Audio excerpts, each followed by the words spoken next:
the Giants opened the second half of the season last night in the Valley of the Sun. It took a Hunter Pence home run to tie the game, and then an extra inning win broke a road losing streak that had reached 7 games. Tonight they'll turn to Jake Peavy to bring the fire and emotion as the Orange and Black go for their 5th straight win. It's the Giants and D-backs in another National League West showdown in Game 2 of the series next.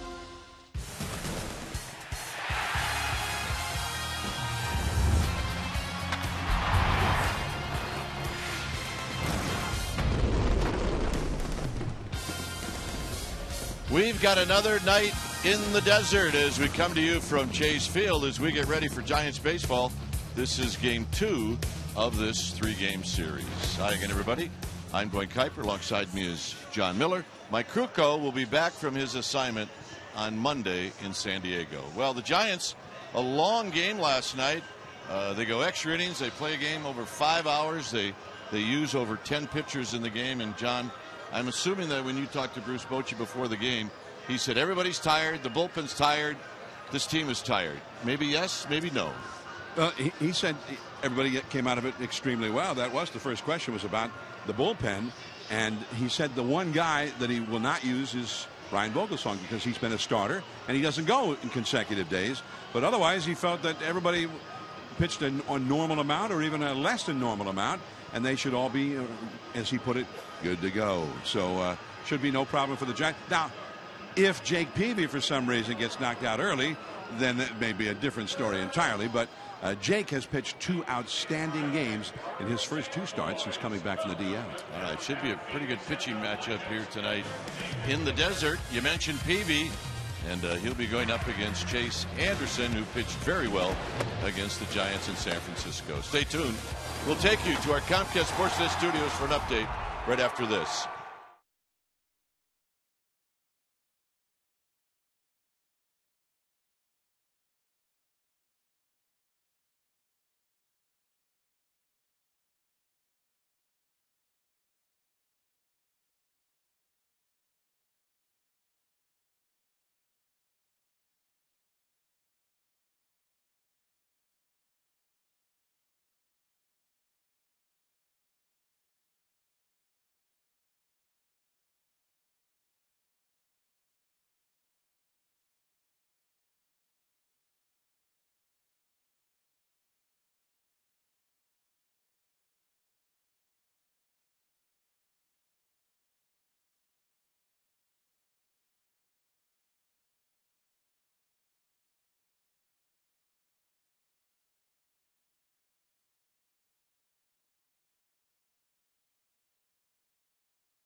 Comcast Sportsnet Bay Area is brought to you by Jack in the Box. Taste the new black pepper cheeseburger today, only at Jack in the Box. And by Toyota, the full-line automaker with the longest-lasting vehicles in America. Toyota, let's go places.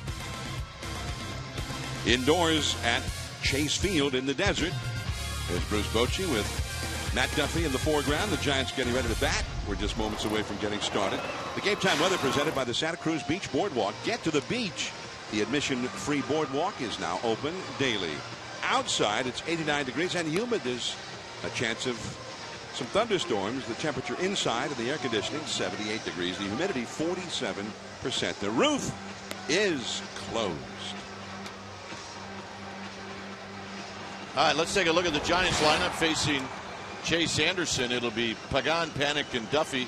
Buster Posey will hit cleanup. He's at first base. Hunter Pence, the big home run last night. His numbers here at Chase Field, very good. Crawford, Belt, and Susac, and Jake Peavy is going to hit ninth. Chase Anderson, who had a great start against the Giants in San Francisco, and his numbers not bad. 4-3 with a 3.91 earned run average. And the pitch for Chase Anderson, the changeup. He loves to get to a spot in the at-bat where he can get you out with the changeup. Behind Anderson, it'll look like this. Peralta, Pollock, and Inciarte in the outfield from left to right. Lamb, Ahmed, Owings, Goldschmidt, third to first. First time we're going to see Oscar Hernandez behind the plate, and he will be catching Chase Anderson. Oscar Hernandez, who just turned 22 years old 9 days ago. He's from Venezuela, and he will be the catcher today for Chase Anderson, as the regular catcher last night, Wellington Castillo, caught 234 pitches. He did. And the first pitch in for a called strike to Angel Pagan. We are underway.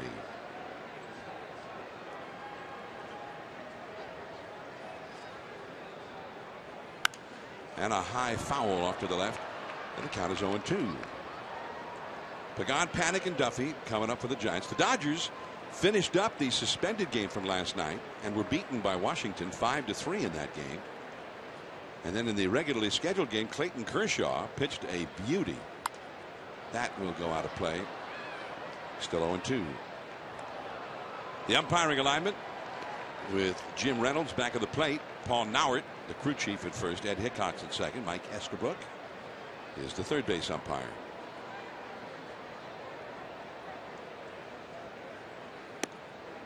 A little bit low with the 93-mile-an-hour fastball. 1-2. Clayton Kershaw pitched 8 shutout innings in Washington in the regularly scheduled game there today with 14 strikeouts. Bryce Harper faced him 3 times, struck out all 3.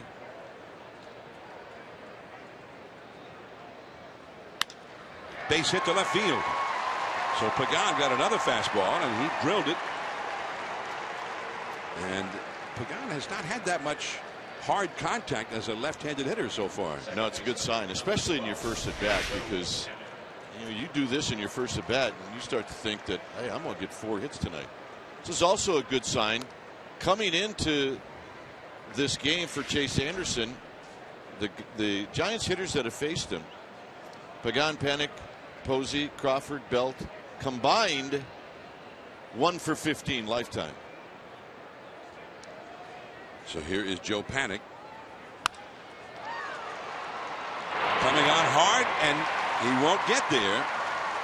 A.J. Pollock. And so Joe Panic, who had 3 hits last night, gets his first right now, and they've already had twice as many hits just from those first 2 hitters than all of these guys had the last time they faced him. Yeah, that's it. So they're starting to think that they got some ownage on Chase Anderson.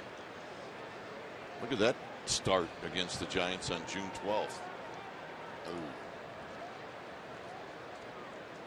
Plus, that's for Panic. That's the first swing he's had after the really bad last swing he had in the game last night. I don't even remember that swing now. We joked about it before the game with him, and he laughed just as hard as we did. So here is Matt Duffy. Called a strike on the outside. Duffy was one of 4 Giants with a 3-hit game last night. Panic, Duffy, also Hunter Pence, and Brandon Crawford. All 4 of them had 3 hits. Matt Duffy with a .297 average, .337 on base percentage, 8 homers, 41 driven in, 2 men on, nobody out. Anderson in a jam. Right to the shortstop, double play.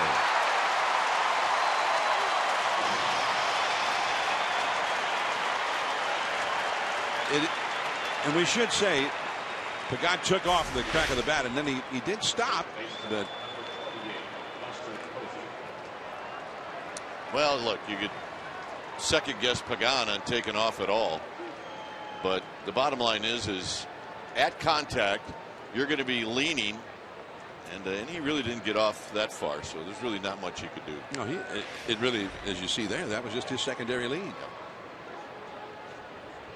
So bad luck off the bat.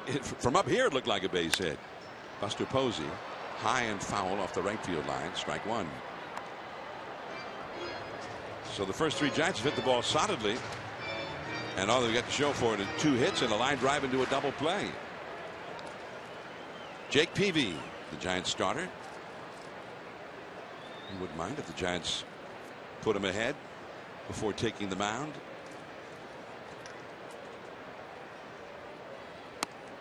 Off the outside to Buster, who has a .313 batting average, 14 homers, 59 batted in, and a .380 on base percentage.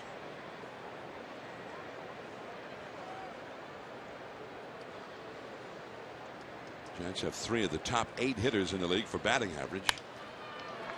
One hop right to second, and Owings just wanted to make that feed to second, and that was it, and it finally worked out to get Panic. So Peavy will head to the mound, no score.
Bottom half of the first inning. Take a look at the lineup that'll be facing Jake Peavy. Not in the starting lineup last night was Ender Inciarte. He will lead it off, followed by Pollock, and then Paul Goldschmidt, the guy that you'd like to avoid, and you can see on the right why. It'll be Peralta in the cleanup spot, then Owings, Lamb, and Nick Ahmed. Oscar Hernandez is going to hit 8th, and then Chase Anderson, of course, will hit 9th. Now, Jake Peavy, he's coming in, and he's faced these Diamondbacks once this year. He's 0-1. He's lifetime 16-13 against the D-backs, 6-7 here at Chase Field. And in his last outing against the Mets, 7 innings, 6 hits, 1 earned run, a walk, 5 strikeouts. He threw the ball extremely well. Behind him, it'll be Belt, Pagan, and Pence in the outfield. Duffy, Crawford, Panic, Posey, Susac behind the dish. Homegrown. I did that for Dave Fleming. Well, it is the homegrown infield for the Giants. There's just off the outside for ball 1 to Ender Inciarte. 286 average, 315 on base. He's a fast runner. Third baseman Duffy plays him shallow. And that is in for a called strike. Now, Peavy's start against the Mets that you referenced was 10 days ago, and he ran into the red-hot young right-hander Jacob deGrom, who put on a show in the All-Star game as well. Over into left center, Brandon Belt. That ball carried well and a little bit better than Belt originally thought it would. Yep. And you just talked about that last start. It's our AT&T U-verse rewind. It happened on the 8th of this month. 7 innings, 6 hits. 2 runs, 1 earned. He had a walk.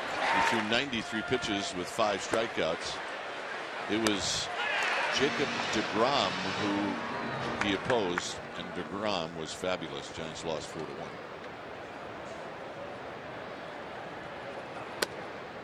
A.J. Pollock with 1 out, nobody on, takes ball 1 off the outside.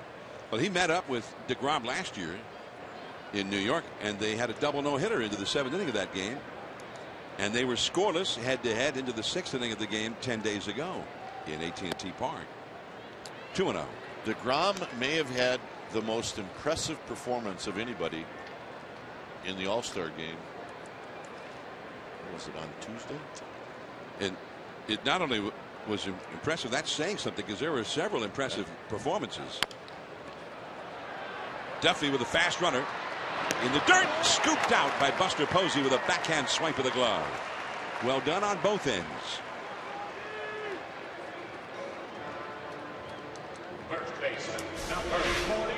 Well, Duffy knows that Pollock can run. It's part of Pollock's game. So when you get rid of it quickly, sometimes you're never quite sure what kind of grip you're going to have on the ball. And a nice scoop by that man right there, Buster Posey.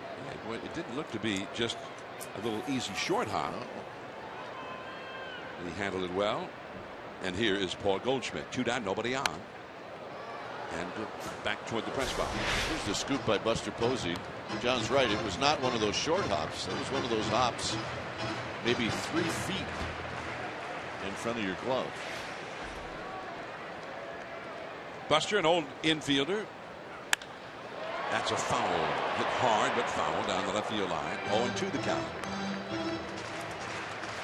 Goldschmidt, an all-star, leading the league in hitting at 343. He is leading the league with 72 RBIs. That's 2/3 of the Triple Crown categories there. He's got 21 homers. Giancarlo Stanton and Bryce Harper tied for the league lead with 27 each. Soaring pop-up.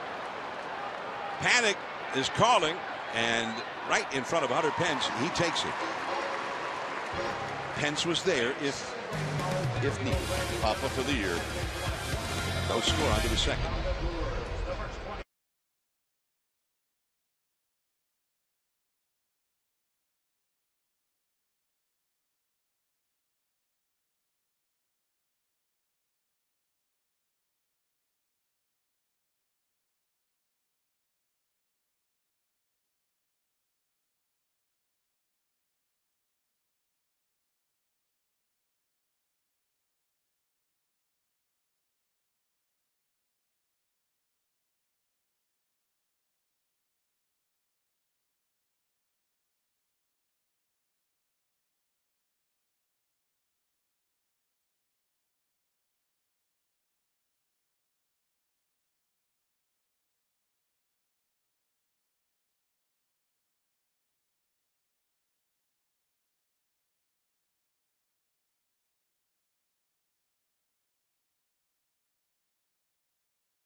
Play the Togo's way last night. Hunter Pence.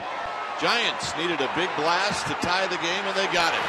Pence hit this home run in the 7th inning, and that did indeed tie the game. And that's our Togo's big play, the Togo's way. You talk about hitting a high fastball. Take a look at that green circle. Right at the very top of the strike zone. Chase Anderson was not sort of overawed by that. Said, here, hit this one again. Taken for a strike. Off the inside. 1 ball, 1 strike.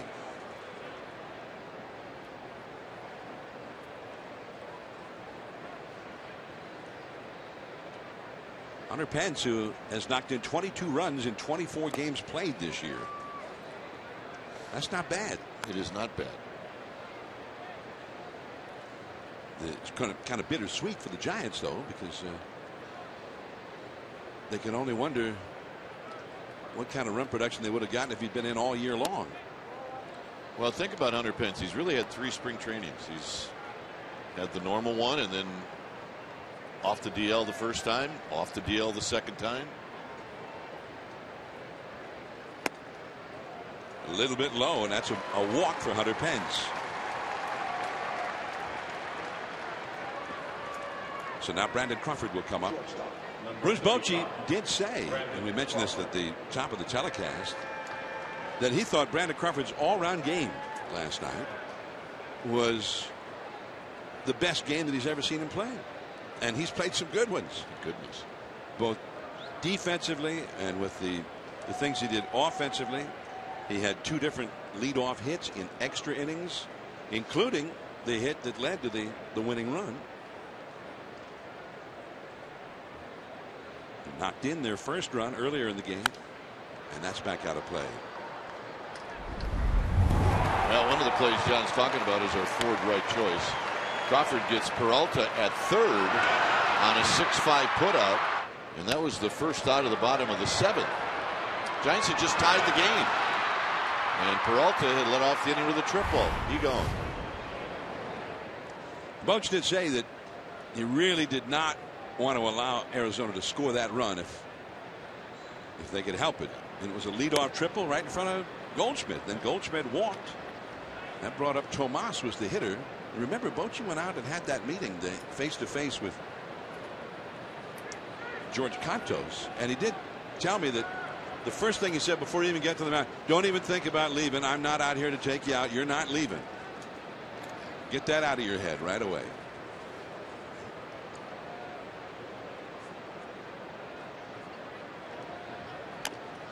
Foul tipped, and it's 1 ball and 2 strikes. He just wanted to stress a few things and how he wanted them to play, because it was a double play situation, but that he really wanted to make sure the #1 priority, don't let them score.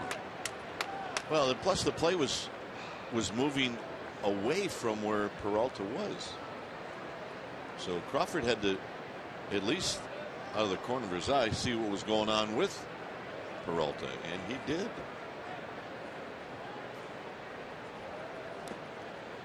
Coach was talking about all the different variations and things, and you talked about it on the telecast last night to a certain extent as well, because you can go for the double play there if the runner's not going, or you can go get the out at second base, and if the runner takes off, then maybe Joe Panik's going to have to make a throw to the plate. You know that runner at third is not going to break immediately until he knows which way you're going.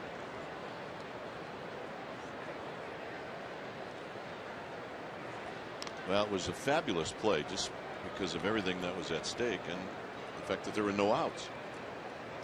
Although Osich didn't really have to come in and throw a wild pitch after that to put runners at second and third, but he got out of it with a strikeout and everything worked out.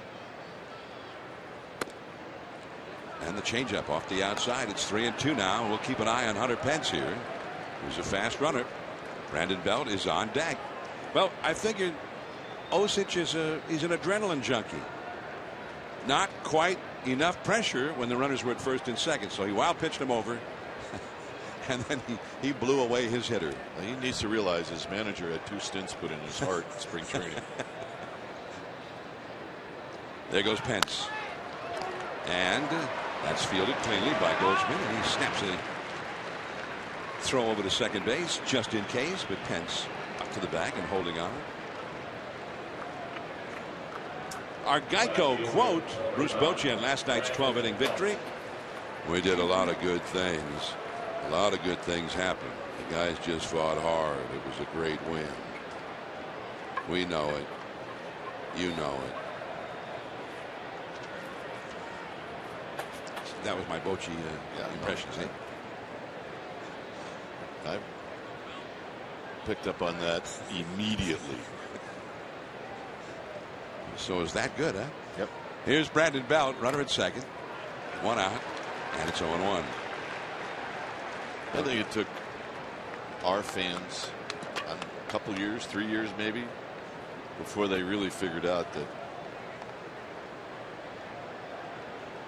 he's not the guy that he sounds like. He's very funny. His humor is fabulous, and he's very forthright. 0-1 the count, and it's a ball and a strike now to Brandon Belt. Perfect for those old Western commercials. You need somebody that talks very slow, like you just did. Well, he would have been great in one of those old Clint Eastwood westerns. Oh, absolutely.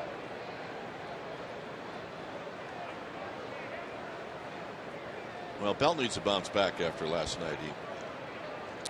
He got 1 hit, and that was a bloop. And other than that, I guarantee he wasn't happy at all with his at-bats. A couple of times he had a chance to advance runners from second to third, did not do that.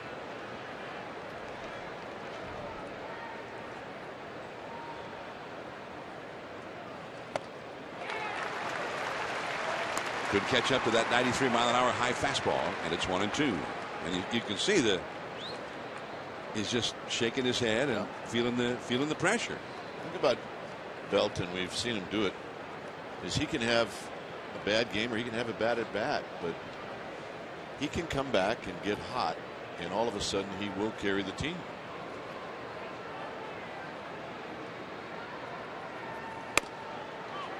Off the inside, another fastball.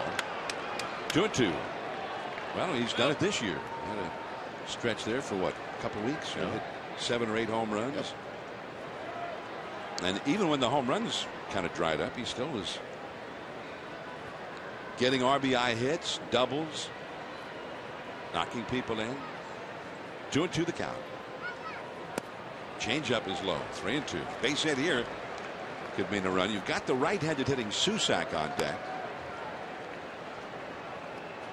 First base is open, so he may not feel like he has to give in to Brandon Belt here.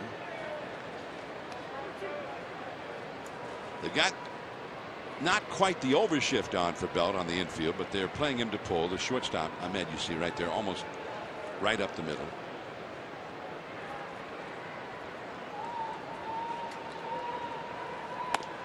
Struck him out with a changeup.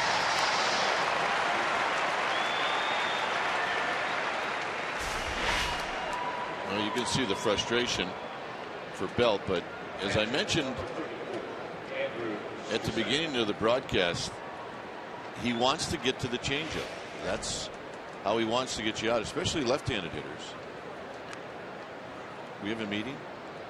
It's Chip Hale, the manager himself, going to go out with the 8th place hitter Susac and the pitcher up next. So just the manager, the catcher, and the pitcher. Pitch around him or just walk him intentionally.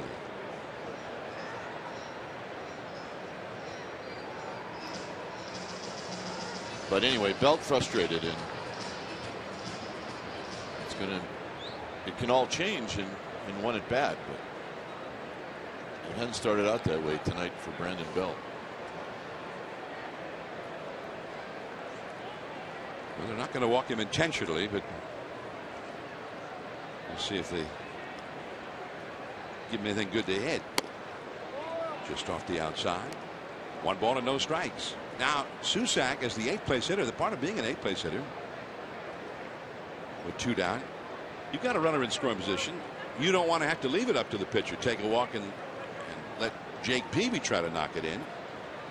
So he may try and expand its strike zone as this plate appearance goes on. Expand a little bit's not a bad thing for those guys hitting in that 8th slot.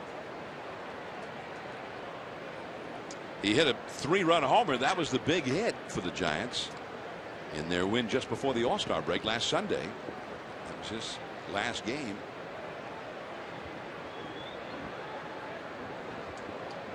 Susac has hit 3 home runs this year. Oh, that's in there for a strike.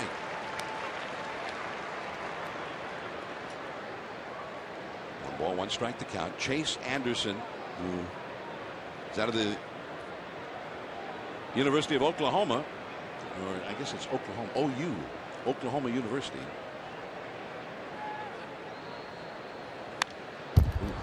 And that might have been the one to hit. Well, Anderson wasn't happy with that pitch. I think that was a mistake because he slapped his glove immediately after Susac fouled it off. I mean, should he be upset about that? You bet. That was right down the middle of the plate. And that's one, if you're Susac, you'd like to see again.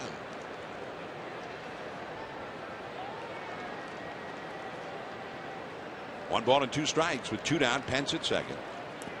And he curved him in the dirt. Blocked by Hernandez. 2-2. Pence got a walk to lead off the inning. Took second on a hit and run ground out by Crawford. Still out there after the belt struck out. It's 2-2 to Susac.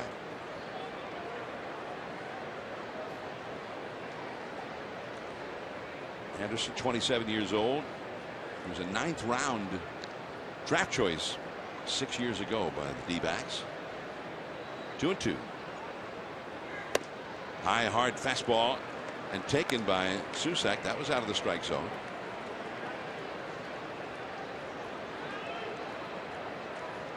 Well, he has thrown a lot of pitches in this inning, and although Crawford grounded out, Belt struck out, they gave him a battle, and so is Susac. This is the 4th consecutive batter, all of the batters in this inning, in fact, who've gone to a 3-2 count. This will be his 24th pitch of the inning.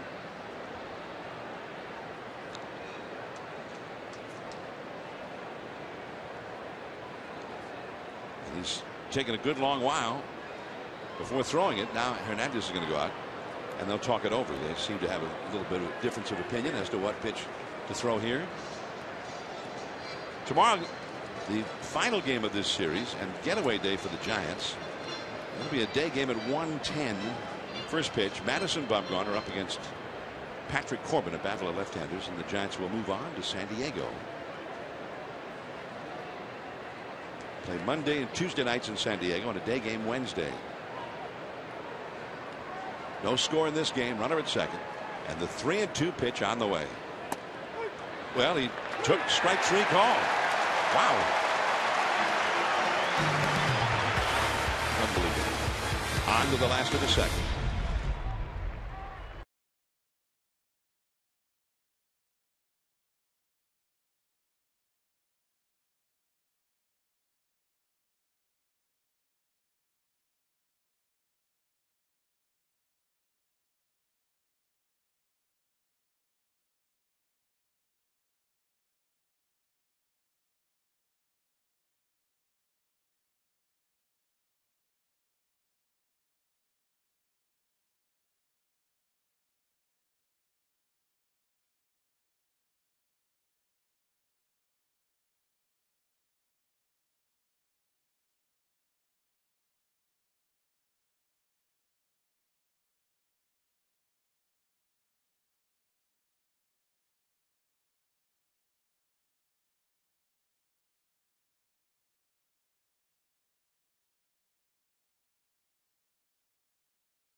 Brought to you by Bay Area Mini.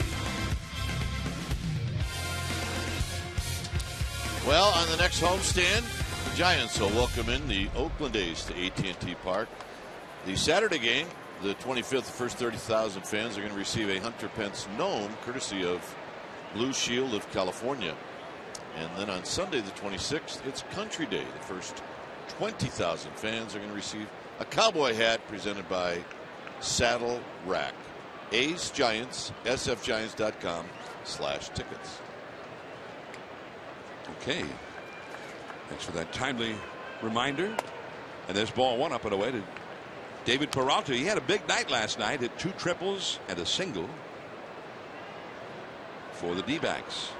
272 with a 349 on base average. And Peavy throws him a strike, 1-1. There you go. He'll be there. You know why? Why? He's got a hat.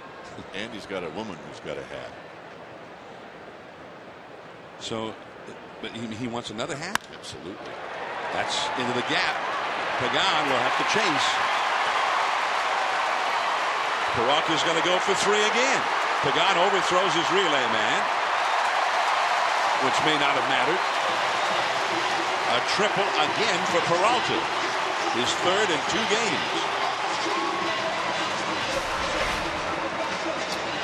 Well, just for a second, I thought Pagan might get to it, and then he went for the angle to catch it, and once he did that, and the ball got by him, it was going to be a triple. And he also didn't get much of a break on the carom. The carom kind of died. We saw Peralta do this a couple of times last night, so he is a triples machine right now.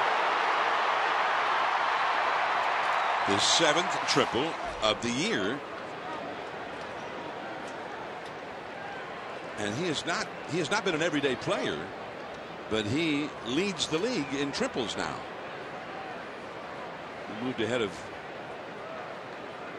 among others, Ben Revere, who's a guy you associate with hitting a lot of triples. Peralta's hitting cleanup. Now the Giants are going to appeal that he missed first base. And the first base umpire, Paul Nowert, who was arguing as the play was being made with the first base coach, Dave McKay. He clipped it.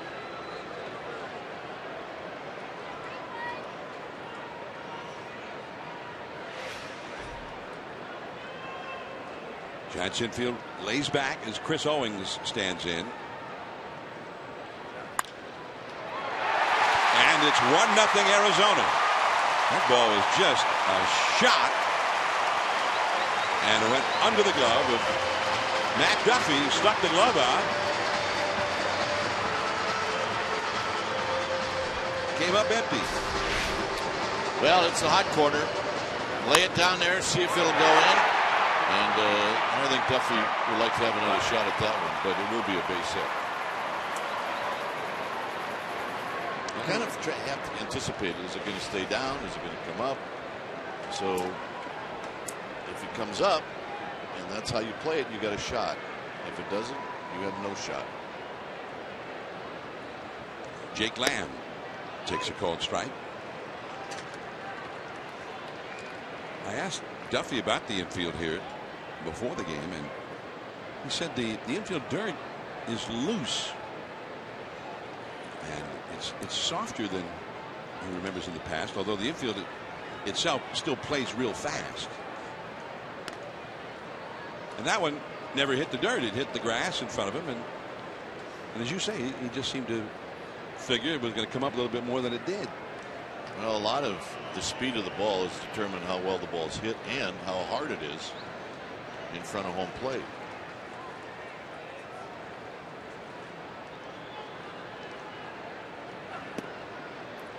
The history of this park is that if you hit the ball pretty hard on the ground and it's not at one of the defenders, then you got a good shot of it being a base hit.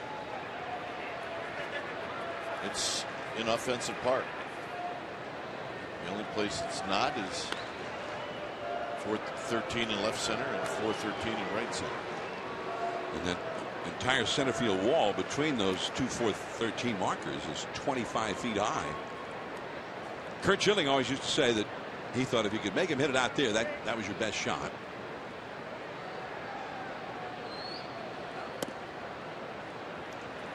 Two and one now to Lamb. By the way, Bruce Bochy was asked before the game about Pagan in center field, because Pagan had got that bone bruise on his left knee, and remember he had that collision with the center field wall at AT&T Park 2 homestands ago. But it keeps him from coming to an abrupt stop when he's running hard. The runner goes, and a high fly ball to left center. There's Belt.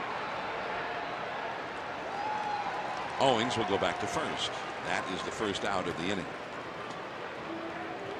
But he was today before the game, the writers asked Bochy if he might move Pagan to left field, as a for instance, put somebody else in center. He says, well, a guy who's always in one position, he does not believe in making that guy move to a different position with which he's unfamiliar in the middle of the year. So his point would be either he plays center field or he doesn't play. Yeah. That would be the inference. This could be two. Crawford, second one. Panic to first. A double play. And Panic got that throw off with Owings in his hip pocket. Well done on both ends. Crawford to Panic to start the double play.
Giants Baseball on Comcast Sportsnet Bay Area is brought to you by the Solar Company. Not just any solar company, the Solar Company. Switch to solar and save. From Chase Field in Phoenix, the Giants now trailing 1-0 as Jake Peavy leads off as we get the view from the resort out in deep right center. I'm John Miller with Dwayne Kuiper and Dave Fleming, and as we go to the third, here is Kite. All right, John, and Peavy waits, and he takes a strike. Peavy 0 for 5 on the season. Peavy, and then the top of the order, Pagan and Panic. Anderson in trouble in the first inning, but he caught a big break when Duffy hit a line drive right at Nick Ahmed, and Ahmed turned it into a double play. Peavy, swing and a miss, 1-2. Giants come in having won 4 straight. On the flip side, the D-backs have lost 4 straight. Peavy, fair down the right field line, his first hit of the season. And a nice play by Peavy. Now he's got to get back, and he does. Peavy acting like he's 22 years old on the bases. But I think he reacted to Inciarte who looked like he might just overrun the ball. But it turned out he made a nice play down in the corner. Inciarte. Man, talking about a hanging curveball, and Jake chucked it right in along the line. But Inciarte, as that ball went toward the corner, almost like a hockey goaltender making a kick save, and the ball kind of came behind him. He overran the ball, but he did catch it. Jake was going for two if he hadn't. Actually put on the brakes pretty good for a guy that's been around a while. Here's Pagan, and Pagan on the first pitch pops it straight back and out of play. Well, I guess Pagan picked up fastball there, but that was the Chase Anderson changeup. Must have looked awfully fat the way he swung at it. So Peavy now 1 for 6 on the season. He's on a roll now. He is on a roll. And Pagan on the ground under the glove of Lamb into left field. So Pagan is 2 for 2.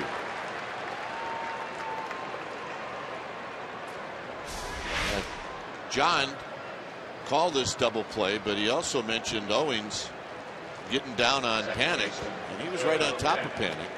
And this is a late slide. And it's also a dangerous slide, not just for Panic, but for Owings as well. When you start to jump at the base,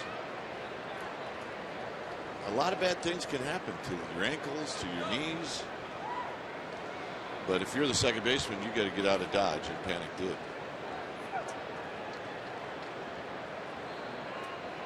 Panic's a good man to have up in this spot right now. He's swinging the bat great. He singled in the first. Swing and a miss. Change it. No balls and 1 strike. Duffy to follow, and then Buster Posey. Guys trying to keep Chase Anderson from a shutdown inning.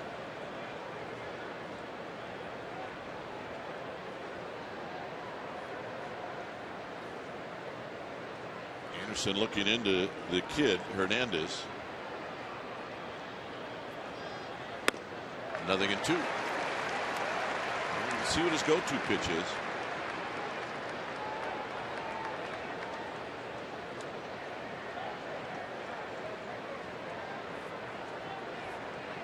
Giants have done a much better job so far against Anderson than they did against him in San Francisco. They had no chance in San Francisco.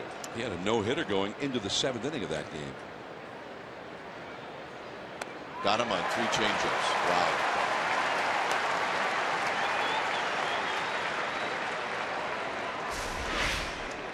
Well, they've seen 2 of these, and this one with a lot of movement, as you saw. It not only was sinking, it ran well away and right out of the strike zone as he flailed at it. That's shades of Trevor Hoffman there. One of the great changeups ever. Here's Duffy, who hit that line drive to Ahmed.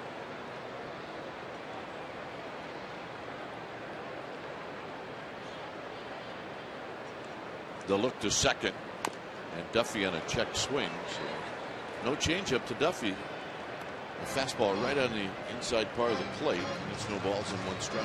That's part of what makes him so tough. Is he's got a very good fastball. Yes.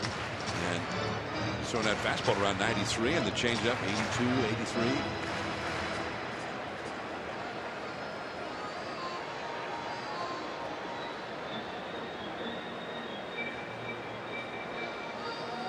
Buster Posey waiting on deck.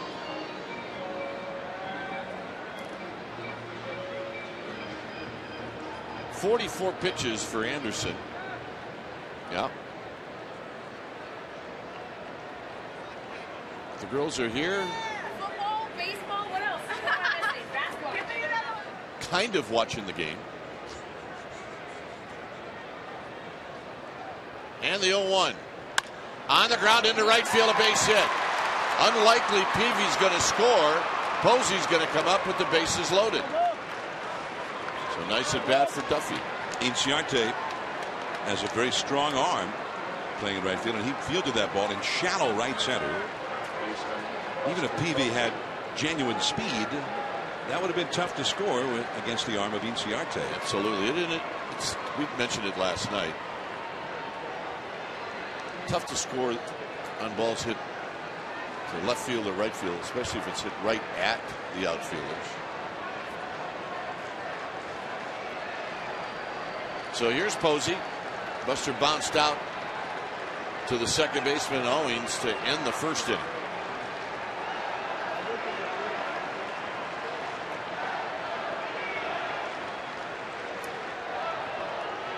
Outside a fastball, 1 ball and no strikes, and he added, Anderson did, a little velocity at 94.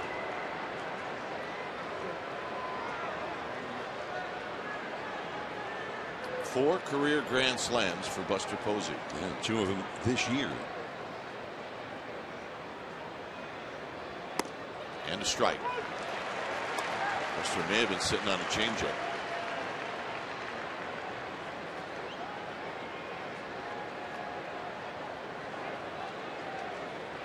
Giants trying to tie it, trying to take the lead. We're in the third.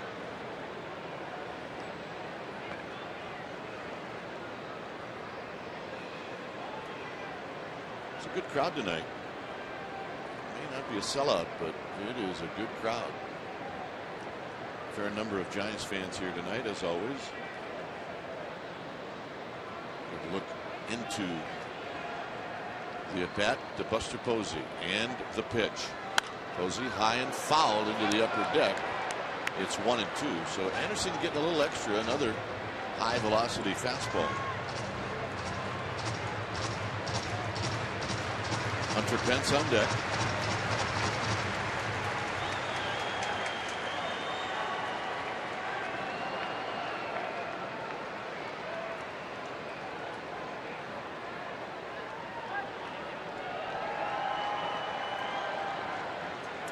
Anderson ready. It's 1-2. Posey on the ground into right field, a base hit. Peavy scores. Here's the throw home. It is past everybody. And on the play, Posey now goes to second, and the Giants take the lead. Another hit for Buster Posey, where he just strokes it the other way.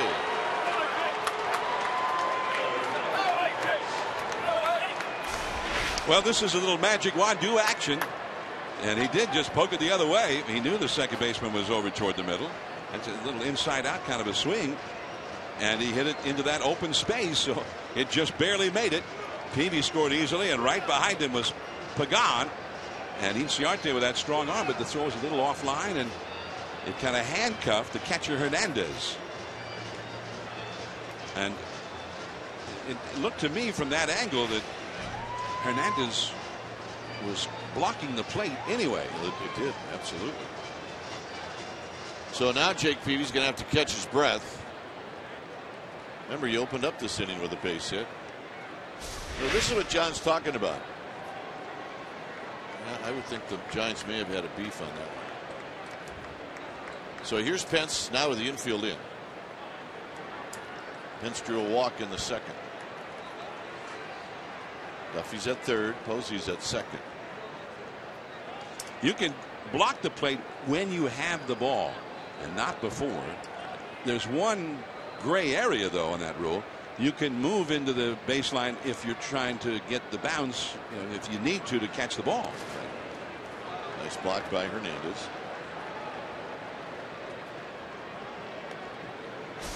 This is another look.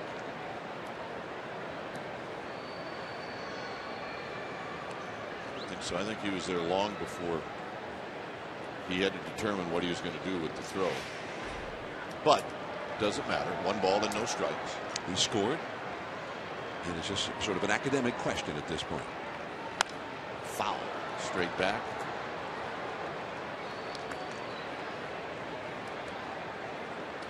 Four hits in the inning for the Giants, all singles.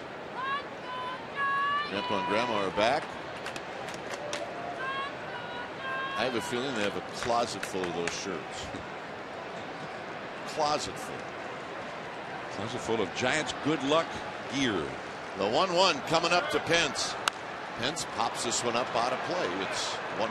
That's a good changeup. That's what he wants to throw.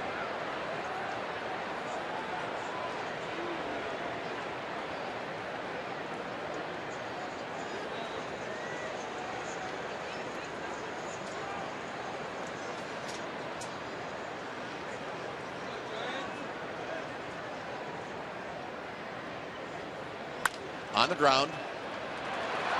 Duffy gets back. Pence is thrown out.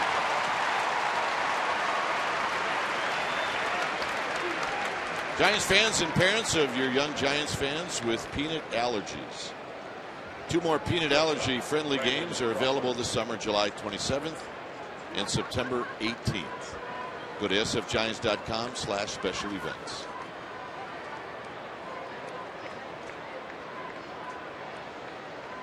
So here's Crawford. This little guy is doing. He's just entertaining himself. That's all he's doing. Get a cup holder and a couple other things, and he'll do that for 5 innings. Crawford, left center field. This is a base hit. Duffy scores. Posey scores. Crawford comes through, and it's a 4-run 3rd inning for the Giants. Well, we have grown accustomed to seeing Crawford get a hit one way or the other in spots like that because he's developed into a very reliable RBI man for the Giants. And really the second half last year and most of the first half of this year, he broke his bat on this one. He hit it right off the end, broke the bat, and dunked it in. So he spoiled a pretty good pitch there from Chase Anderson. Yes, he did. He will not apologize for that hit. Here's Belt. I can assure you that if you approach Crawford at all about, well, you know, you kind of hit that off the end of the bat, he will come up with about 12 line drives that he's hit this year that were caught. And remember every one of them. Well, it works both ways. That's absolutely true. Belt, who struck out in the second, takes a ball, 1 ball and no strikes. Well, they're giving Belt third base again.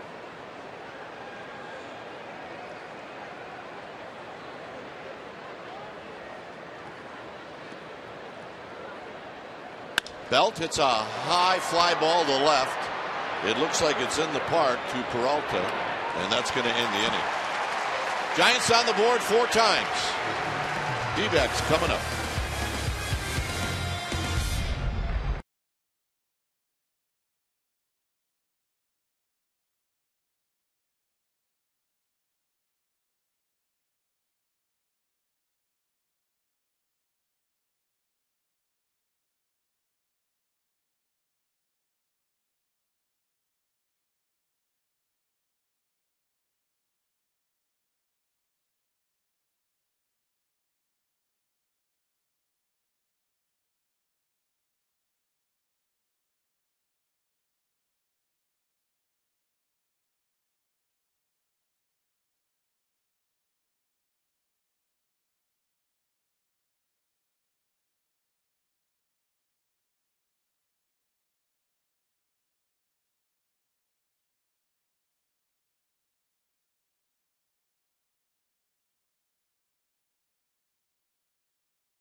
Frost brewed Coors Light. The most hits by a National League team this season. The Giants, who are right at the top of the league with a .272 team batting average coming in. They've had 18 more hits than even the Colorado Rockies, who play all those games at the hitter's paradise, Coors Field. Last time the Giants led the National League in hits for an entire season, Dwayne Kuiper and Mike Krukow were a big part of that ball club. 1984. On the ground, hits the bag. Posey knocks it down, steps on the bag. Hernandez is retired. Yeah, I look at it like if we weren't around, they'd have never ever had that many hits. Well, you had between the two of you, had what, 33? 43? You had 23, and Mike Krukow had 10. That's pretty good. 10 hits for a pitcher. Yeah, that was the year, John, that going into my last at bat against Oral Hershiser, the last day of the season, hitting under 200. And high hopper over third, base hit, and Dwayne Kuiper is off the interstate.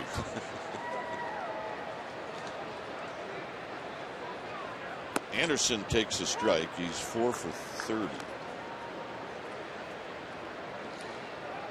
Chili Davis had 157 hits that year. That led the team. Jeffrey Leonard had 155. 1984, the year that Frank Robinson was let go in the middle of the season, Danny Ozark took over. So Tom Haller was the GM? Yeah. So out on strikes is Anderson. Dave Fleming is going to join me here in innings 4, 5, and 6. There's young Dave. John will head over to the KNBR side. He'll be back here in the 7th. Mike Krukow will be back with us on Monday once he's finished with his assignment. I think, not 100% sure that Mike's assignment has something to do with water, but we don't know. It's a water project. Here's Inciarte. And a waterfall is involved. We saw it on Instagram. And it's a worthwhile project from what I could tell. Absolutely. But maybe he'll share with us what he did on Monday, maybe not. In at third is Duffy. Inciarte waits. Out of play, nothing in 2. We were talking about that 84 season. Danny Ozark just managed out the 84 season. Jim Davenport was hired to manage the 85 season, then he was let go. As this is wrapped into the gap. Can Belt cut it off? He can't. So Inciarte with a 2-out single. And it was at the end of 1985 that Al Rosen came in and brought in Roger Craig, and that's when really the organization changed. And it became a better Giants organization. It really was at a low ebb. It was. Up to that point. It was that the year that the only Giants team in the history of the franchise to lose 100 games. Yep. And I would appreciate our guys in the truck not to put up Mike and I stats for 85. It's not that we've disowned that team, but we were part of that team. There's a strike to Pollock. Was it 84 or 85? Dan Gladden came in, played about half a year and hit 354 or something. Yep. No, he was part of that group. And then 86 is the Robbie Thompson, Will Clark beginning. And Will Clark, for one, did not build up slowly to a peak. No, he did not. He started at a peak level the first time he ever came to the plate. It was kind of funny. First at bat in college, home run. First at bat in pro ball, minor leagues, home run. Well, he'll never do that in the big leagues. Not off of Nolan Ryan. Home run. I remember he did the same. He got traded to the Cardinals in a pennant race. McGuire was hurt. Home run. Home run. First time at bat for the Cardinals. Yeah. 0-2 to Pollock, but Peavy steps off the slab. The Dodgers and Nationals split today. They continued the game last night where the lights went out a couple of times and the Nationals won that game, and then behind Clayton Kershaw the Dodgers won the second game as Pollock takes low and away 1-2. Kershaw struck out 14. Must not have really had his great stuff today. I mean, because he gave up a couple of hits. Yeah, 14. And he struck out Bryce Harper 3 times in a row. And then in the 9th inning, they brought in Kenley Jansen, the closer. Bryce Harper 2-run homer. 1 ball and 2 strikes.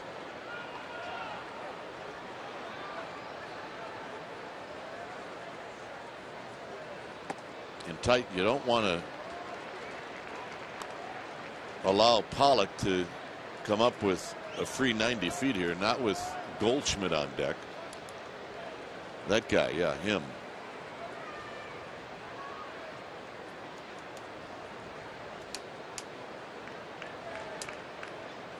It's 2 balls and 2 strikes.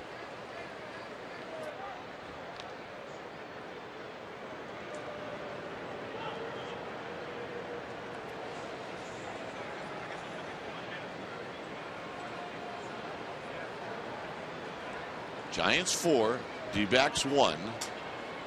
Peavy trying to get his team off the field here in the bottom of the 3rd.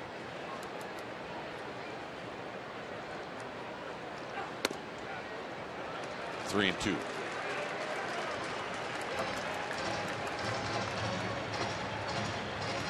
Well, Chase Anderson could not come up with a shutdown inning. Peavy is trying to do the same thing.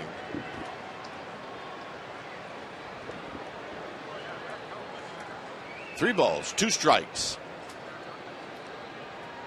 Inciarte will be on the move. Susac setting up in, and there's a bouncing ball foul right past Goldschmidt.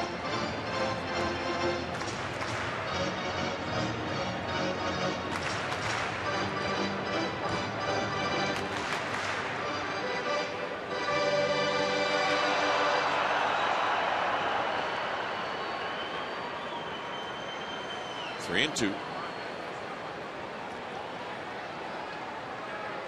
See if Susac sets up again on the inside part of the plate. He does. On the ground, foul.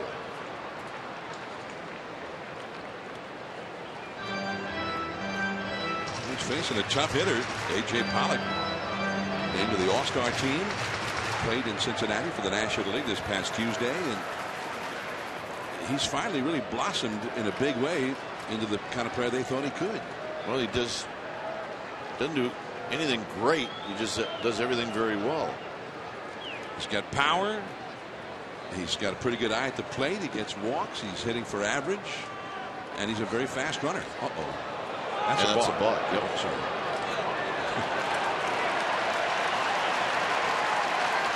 Buster is playing behind Inciarte. And it turned out Buster made a nice play. Otherwise, this is down the right field line.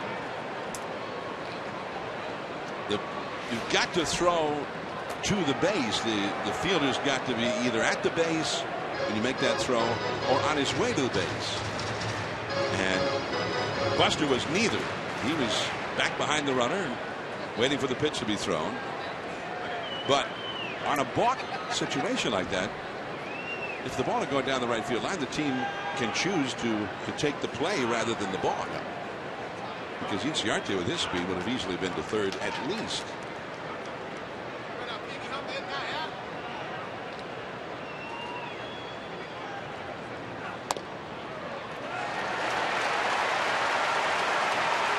So playing with fire. Here you go.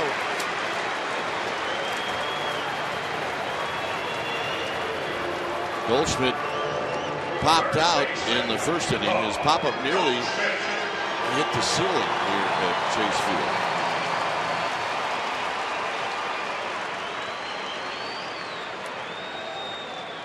Well, this is the way they don't want to have to face Goldschmidt. With a lot of guys on base, he becomes the possible tying run with 2 men on here.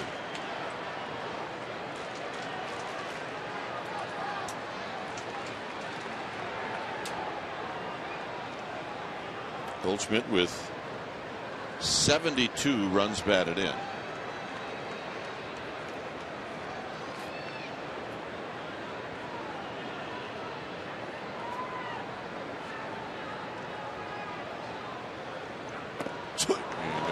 No balls on 1 strike. And he's had, what, 2 or 3 swings like that now against Jake Peavy, where it almost looks like he's not picking the ball up well out of Peavy's hand. And he's keeping the ball down to Goldschmidt, down and away, which is not a bad place to put it.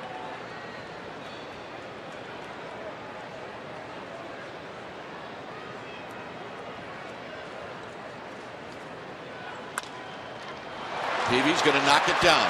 He's going to underhand it, and they got him. Nice play, Jake Peavy. John Miller will depart. We'll see him back here in the 7th. Dave Fleming will be back in. It's 4-1 Giants.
And I think what we saw, Dave, Giants baseball now offensively keep the line moving, and that's exactly what they did in the 3rd inning. Keep the line moving. This is a good Giants offensive team. And then Jake Peavy, that was a little unconventional the way he got through that jam, but he got through it. Yeah, well, if he's telling me that he wanted to get Goldschmidt out of the way by pitching to him when he represented the time run, I'm not buying it. I mean, that's not how you want to go about doing it. No. But he pulled it off. So here's Susac.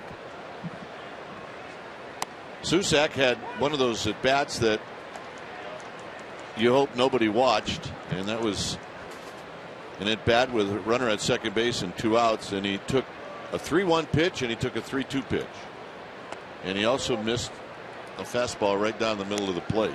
Other than that, it was a really good at bat.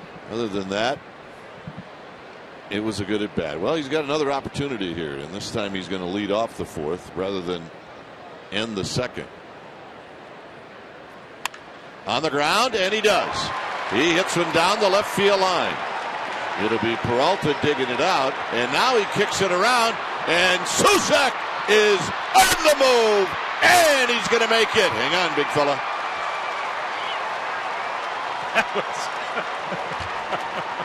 Maybe the most exciting triple of the year. Yeah, maybe so.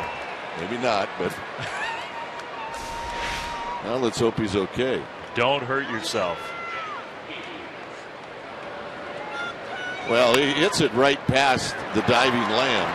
But here's where it got a little interesting, and I don't know what happened. Well, I do know now. It jumped away from Peralta. And maybe a good throw would have had him. But that didn't happen. So here's Peavy, who singled in the 3rd.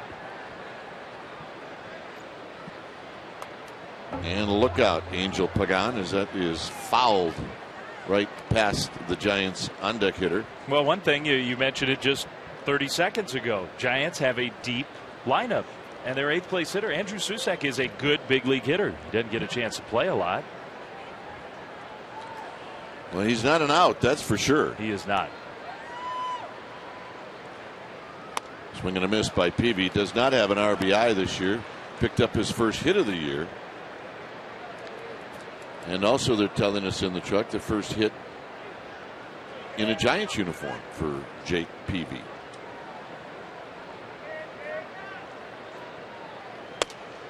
And he takes the high fastball. I think he blamed his eyesight last year for never getting a hit in those last couple months. So you can do that? Yeah, I mean, he doesn't have great eyesight. Outside 2-2. And his eyesight has improved since last year. It has. That's why he got the hit tonight. See? So now it's making sense to Yep. me. 2 balls, 2 strikes. 3-2. So it's good at bat. As Mike likes to say, you get pitches from a pitcher, out of a pitcher, it's a good at bat, and that's what Jake Peavy's done. This should be a strike here for Peavy to swing at. Hits it on the ground. Lamb will check the runner. 1 out. Peavy would have had a little bit more something on it. He'd have had a shot, but Lamb got over there in plenty of time to cut it off. So here's Pagan. Pagan's had a nice ball game. He's 2 for 2.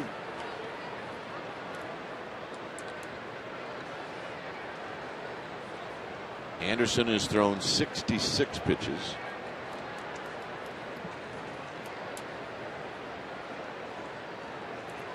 Giants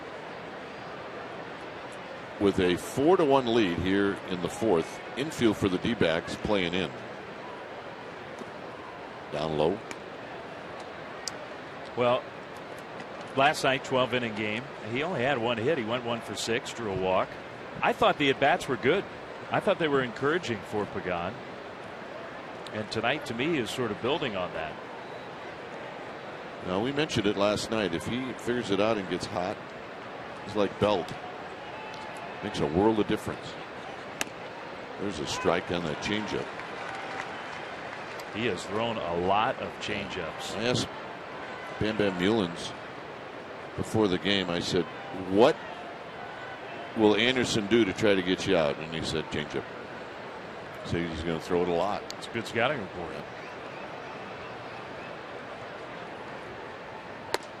Very high. He's got a pretty good fastball too. I mean, we've seen he stretched it out to Buster Posey where he hit 94 a couple of times. That last fastball at 92.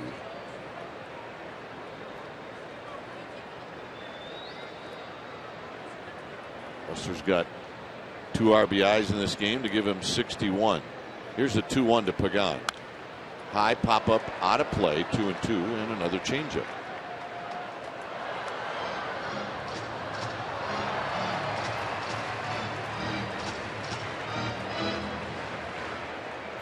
Yeah, he injured himself sliding either into the bag originally or going back into the bag, but he's got some discomfort right now in that right hand. And that's problematic. We saw it when it happened because he came up with a grimace. Down the left field line and out of play. And usually by now, a guy, if it's bothering you, it's going to go away. Here's the slide in, and you can see he did. He jammed that right hand right into the bag. Look, that's D. Gordon. He's on the DL for doing the same thing. Yeah, maybe that thumb. Ouch. So that would be his throwing hand. He's still grabbing it.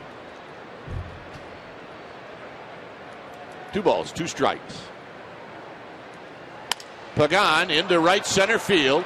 Moving over is Inciarte, but it's going to be Pollock. Here's the throw home. It hits the mound. It's not nearly in time, and it's 5-1. A good at bat for Pagan. Very good. With Susak's speed, he's not a fast runner. He's a catcher. You got to hit it out there. Diamondbacks have pretty good throwing arms, and Pagan got it deep enough. So now I'm sure we're going to watch Dave Greshner work his magic. And they'll try to tape this thing up. That hit panic, it did. Yeah, take your time going to first base. Give Susak a minute to get the tape going. Yeah, lay down. Just start writhing around in the dirt. Well, look, Duffy's doing it. Look at, not going to do the right hand high five. Oh. You think Buster's aware of this? I think so.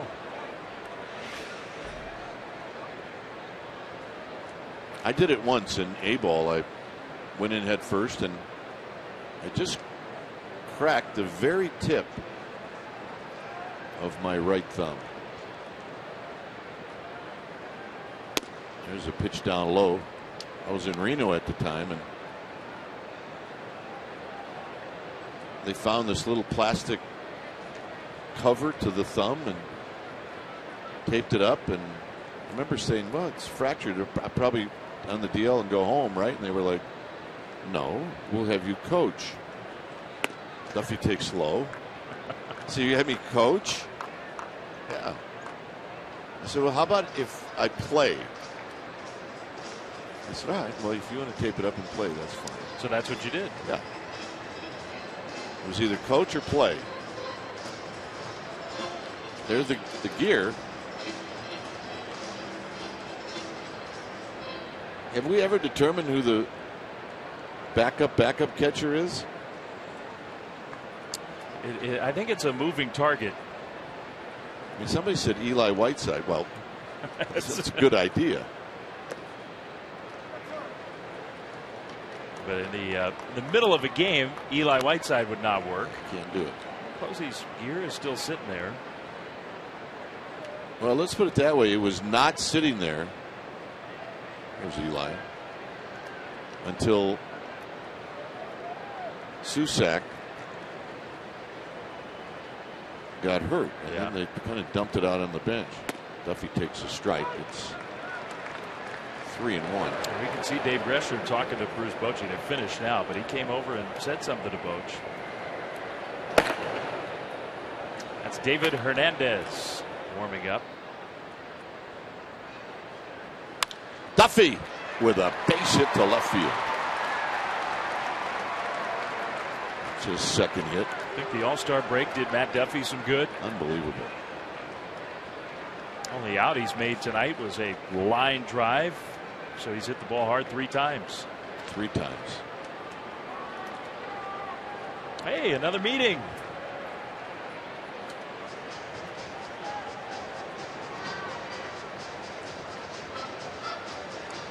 Well, I'm not going to pile on. I mean, I could, but I'm not going to. I'm going to let you handle that department. That's my job. Yeah. But the hitter is going to be Buster Posey.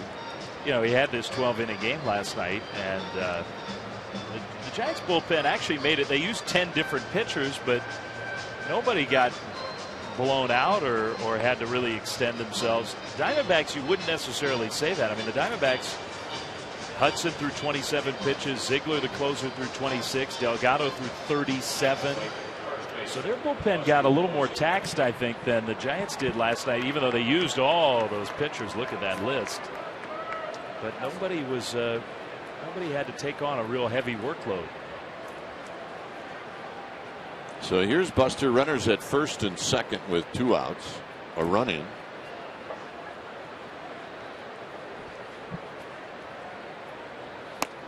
And a strike, and it's 0-1.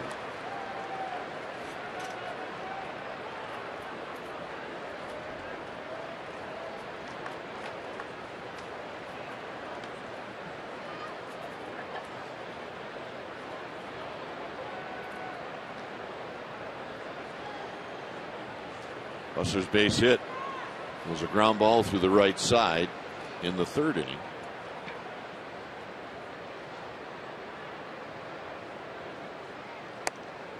Low.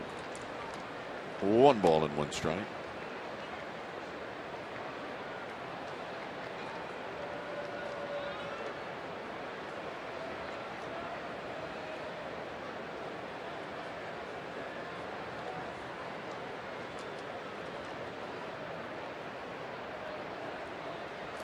And the 1-1. Here it is to Buster Posey. Nice play by Hernandez. 2 balls and 1 strike. Okay. I'm going with the big pile in the middle. Yeah. Well, the ones that are actually cooked. Yeah. That'd be a good choice. I don't want those. What, 4? I want to pick from that bunch. Throw some sauerkraut on. Killing me. 2-1 pitch. Here it is. Base hit. Buster Posey. Here comes Panic. Pollock got a good read. His throw is home. It's not going to be in time to throw to third. No throw. Posey with another RBI. And the Giants now make it 6-1. He can hit. He's gaining on Goldschmidt, too. 3 more runs batted in tonight. He's over 60. And that's going to be the night for Chase Anderson, who did not allow a run against the Giants in 7 innings in San Francisco. Not the case tonight. 10 hits in 3 2/3 innings for this offense.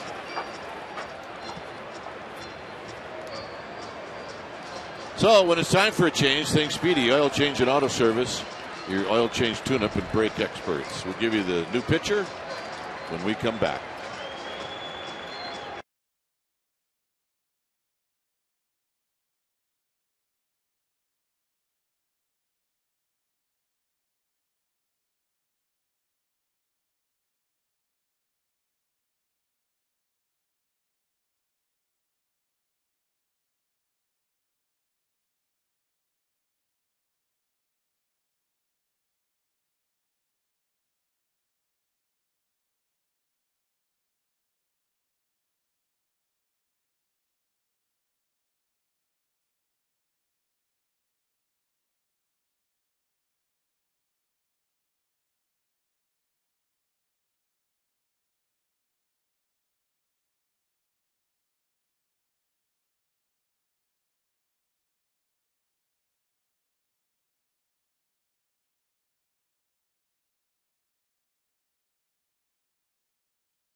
SFNBayArea.com. Insider Alex Pavlovich provides wire-to-wire reporting of the Giants' 2015 season. Breaking news, video, special features, and more only on CSNBayArea.com.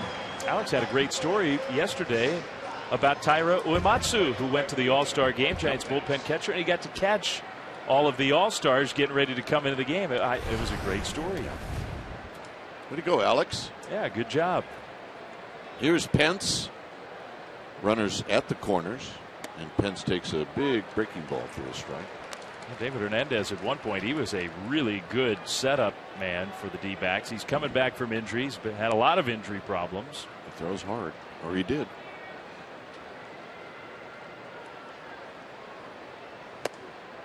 And Pence swings hard at 94. It's 0-2. Yeah, still throws pretty hard. There's Taira. And the gist of the story was, as impressive as all those other guys were, Taira said that Aroldis Chapman was a whole different league. 0-2 pitch to Pence. And Pence holds up on a half swing. It's 1-2. But anyway, it was kind of a cool story related to the All-Star game with all the Giants contingent that went there, the 4 players, Bruce Bochy, all the coaches. But Taira did some big league scouting on that entire National League pitching staff. 1-2 to Pence. Pence up the middle, and Pence has got a base hit. And it's 7-1 on the RBI single. Move the line along. It's what this team does. They put the ball in play. They have a deep lineup. They don't have a ton of power. Although that guy has a lot of power. That's what last night was so unusual, because the Giants struck out so much as an offense. This is what we see so often from the Giants. Doesn't always turn into 7 runs, but they put the bat on the ball. Yeah, 3 strikeouts tonight. Here's Crawford, who knocked in a couple of runs with a base hit in the 3rd. And he takes low, and that almost went to the backstop. You remember when Jake Peavy, I mean, he's 0-4. He's pitched a couple of games where he didn't have any luck at all. But that's what happened to him when he came over to the Giants. Remember, he hadn't won a game with the Red Sox? And I think he lost his first 3 or 4 with the Giants. 2 balls and no strikes. And then he went on a roll. Yeah, there was that famous game where right after the Giants had traded for him in New York, where he took a no-hitter into the late innings against the Mets and couldn't get the win. Well, that was the Jacob deGrom game, I think. Yeah. Don't go against that guy. I think Michael Morris, a little adventure in the outfield. And Crawford takes a strike, 2 balls and 1 strike. As my wife would say, you remember that, but not the frozen peas going to Safeway. You're killing me. Selective memory. 2 balls and 1 strike.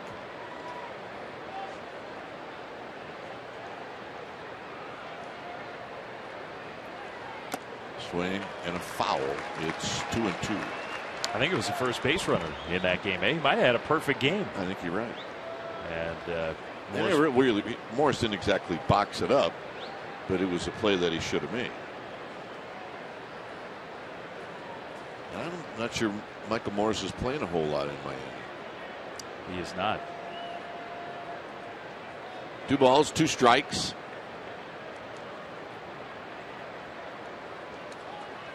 Crawford on the ground, and Owings is going to throw him out, and that's going to end the inning. Giants put a 3 spot on the board. It's 7-1.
The best pizza in town, Amici's delivers.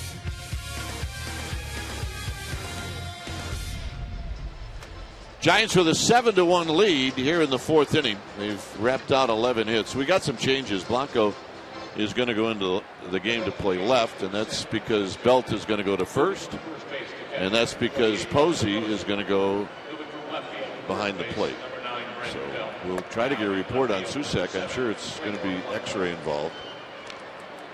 And we hope that that's good news. Yeah, it's not good news even just for tonight, even if there's nothing serious with Susac. Posey caught that 5+ hour game last night. He's going to catch tomorrow with Bumgarner on the mound. So he had all that time off with the All-Star break. This is the play. Watch his right hand. You can see that thumb bend backwards as he reached for the bag. And he was obviously bothered by it the whole time he was out there on base. Not good. So here's Peralta. See Eric Ortega talking to Bruce Bochy, Billy Hayes, who has a lot to do with the success of this catching core, is listening in, as you would expect. Billy's probably leaning over saying, look, you can't activate me, but Eli Whiteside's available. Yeah, Bill is not an option. 1-2. But, you know, look, he's concerned, as we all are. Well, Susac has just been so valuable. He hadn't played a ton, but with the Giants trying to pace Buster, he's been really valuable in helping the Giants do that. Absolutely. Very close. 2-2.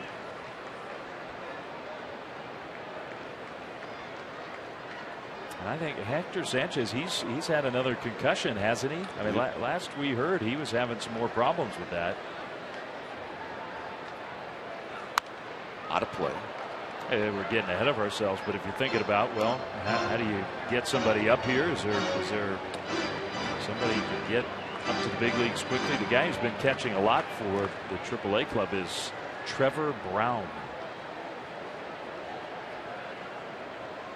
Anyway. Well, at this point, Belt, nice play. 1 out.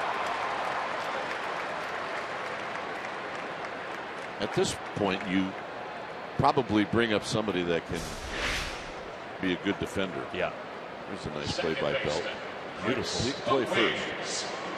Peralta was going to try for another triple if that got by Belt. Yeah, you know what? You're right. He's had 3.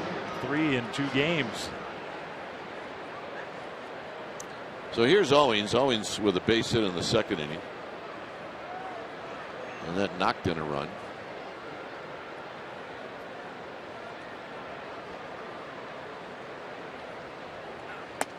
And a breaking ball, and it's no balls and 1 strike. I guess Dan Peterson has checked into it for us that Hector Sanchez is back playing for AAA. So just in case, I mean, well, hopefully there's nothing that needs to be done, and Susac is going to be fine. But it's a position where it's not like a 4th outfielder or even a starting outfielder where you can set aside a guy for 5 or 6 or 7 days. You need to have a backup catcher.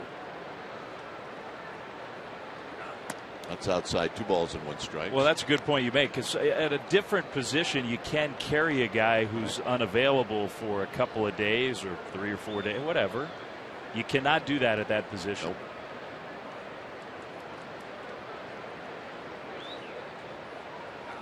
I mean, think about the last time you read where the team said, we're going to go with 1 catcher for a while. That would be never. It's never. Well, it is a good point. So even if it's going to be a week, you have to DL the guy. Might be playable.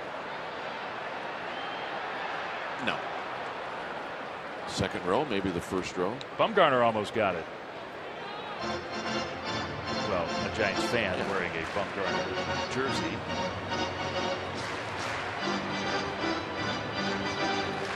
Did it end up in the right hands? Yeah. You bet. You come to the yard in that baseball cap, and you deserve a reward. Now, how did it end up in her hands? Well, you know what she did? She picked it up.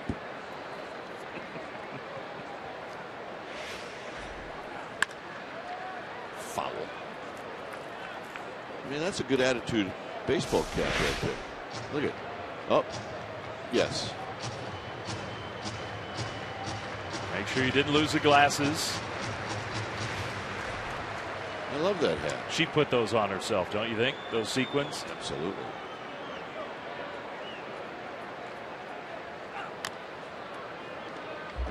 if I don't believe I've ever seen that at the Giants dugout store, but the folks now back in San Francisco, Scott Wickersham and Dave Martinez, they're going, we need to do that. That looks pretty good. It does. I'm telling you. 2-2 pitch is not a pitch at all. Luckily, so far tonight, it's not raining with the roof closed like it did last night.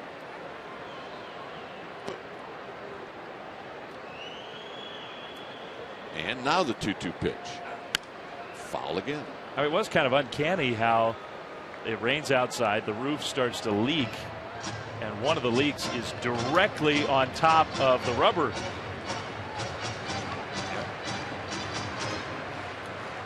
Just glad our partner wasn't here. Conspiracy theory. Sabotage. 2 balls, 2 strikes to Chris Owings. Hit high to right in the park to Pence. And that'll bring up Jake Lamb.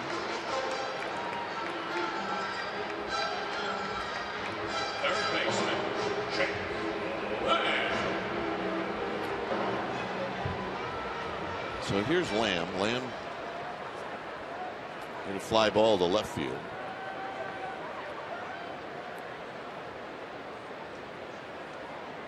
And I was talking about when I broke my thumb in A-ball. Here's the pitch to Lamb. Check swing foul. And I'm not 100% sure, but they may very well have an X-ray machine here at the park. Some parks do. They have one at AT&T Park. They have a facility in the park. I remember in Reno,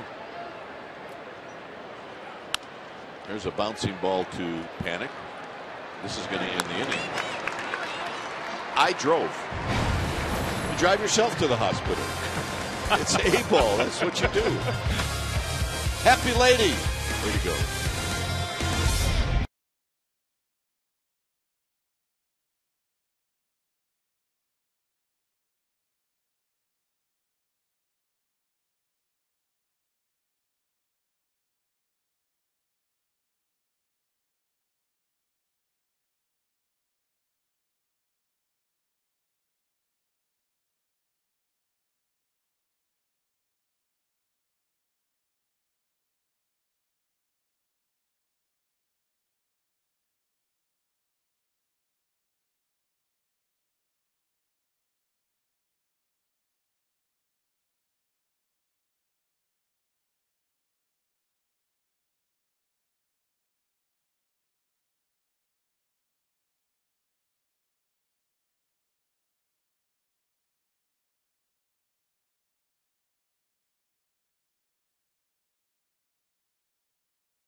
Liberties for a day on the course at the annual Willie McCovey Golf Classic presented by EMC. When's it going to happen? Wednesday, August 26th at Harding Park. Visit jrgiants.org for more information. 5th inning. Here's Dave. Brandon Belt against David Hernandez, the second pitcher of the game for Arizona. Foul ball for strike 1. Belt is 0 for 2, and it's been kind of an ugly series for him as a hitter. He has also made several really good defensive plays in this game, including out in left field. where Belt shows off his athleticism. He has hardly ever played there in his life, and yet he handles it. Strike 2 swinging. Well, I like what he says about these challenges. He said, you know what, I think I'll be fine out there. He doesn't really stress over things like that. He might be stressing over his last at bats, but he doesn't really show too much emotion. They ask him to do stuff defensively. That one misses high, 1 and 2. And just a sluggish start for Belt to the second half. Went 1 for 6 last night, 0 for 2 tonight. In a park where you figure he would do some big time damage. And he's chased a slider there for strike 3. And he looks like a frustrated guy. There's a guy who is very serious about his preparation. To me, that's part of, you're a rookie. He's never faced David Hernandez. He's never faced just about everybody that he goes up and hits against. Plus, it's smart. You don't do it when you're rushed right before you're going up to home plate. Yeah. Look, he's got maybe an inning before he's going to hit again. So do it now. First at bat for Blanco in Susak's spot. And if you're joining us here just in the last few minutes, Andrew Susak has had to come out of the game. Had a triple, ended up scoring a run, but sliding into the bag, he jammed his right thumb. And we don't have any official word yet on whether they've taken an X-ray, whether there's anything real serious. But Posey's now catching. Belt at first and Blanco in the game. And strike 2 on a foul ball.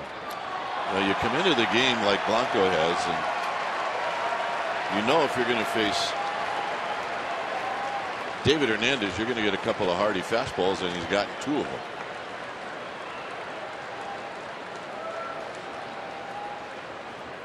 Oh, 2 to Blanco. That's the slider. He ripped it foul right near our Giants fan. Hope she got another one. Did she? Oh, almost. Look at her. Jeez. Right in the mix again.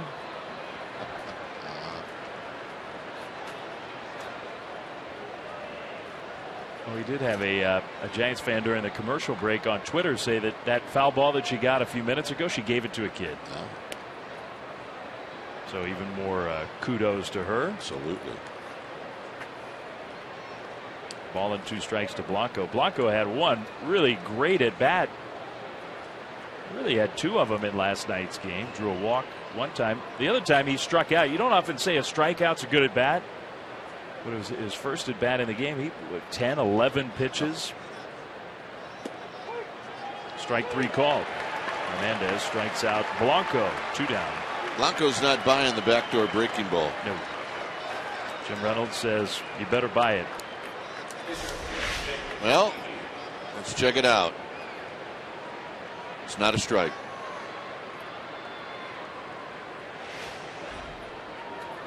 So that's a little frustrating, I think, for Blanco. Here's Peavy. Hit that one pretty hard to center field.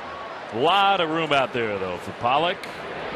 That's it. Giants go down quickly in the top of the 5th. On to the last half. Peavy back to the mound. Giants in front, 7-1.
A good one. The Giants, their all-star starter, their ace, Madison Bumgarner, on the mound against a guy who really used to be the ace for the Diamondbacks, coming back from Tommy John surgery, just his third start of the year. Patrick Corbin, the left-hander.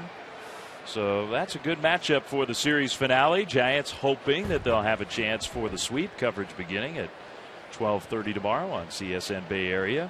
Don't miss it. Bum on the hill, wreaking havoc in the dugout. Yeah, he's picking on Eric Ortega. Yeah. Eric, go stand somewhere else. Make sure you put your cup on if you're standing next to me. Here's Nick Ahmed, bottom part of the order for the Diamondbacks against Peavy, who's pitching well again tonight. Strike one. That looks like a mismatch. Bumgarner doesn't care. He does not care. He does not care. That one on the ground to short. Crawford has played flawlessly in this series. One out. Well, the Brewers, that's right. They're going to be at AT&T Park on the next homestand. Their first game will be the 27th of July. Monday and Tuesday, they're both night games at 7:15, and then catch day baseball on Wednesday at 12:45 start. Brewers, Giants at AT&T Park. sfgiants.com/tickets. All kinds of Brewers involved in the trade rumors. It's that time of year. That'll be just a few days before the deadline. Could have some action in that series. When you look at that National League Central, the two teams that may end up doing the most trading are from that Central, the Reds and the Brewers. The other three teams are very much in it. Very much. Although those Brewers, the Brewers are playing a little bit better. Hernandez, strike two swinging. They beat up on the Pirates last night, and they've come from behind tonight. They've got a 7-5 lead over Pittsburgh. Pirates are a good team, really talented team. If you look in the Pirates box score, you're not impressed. When you play against them, you are impressed. Yeah. That's a pop-up. Make it back into the seats. Well, they have that tremendously athletic outfield. McCutchen, Marte, and Polanco. They got a little power after that. Josh Harrison's a good player, although he's hurt and out. Pedro Alvarez can run into one. I mean, I don't mean to say that as an insult, but you really do have to watch them in person to appreciate what they do. Yeah. Plus, they have some arms. They got really some guys that can throw the ball. That one hit on the ground past Duffy. Hernandez just hooked it down the third base line into the corner. Blanco has to wait for that carom. It's a one-out double for the catcher Hernandez. Are they going to get to baseball? Yeah, they are. First big league start, and that's his first big league hit. Play the old trick on it.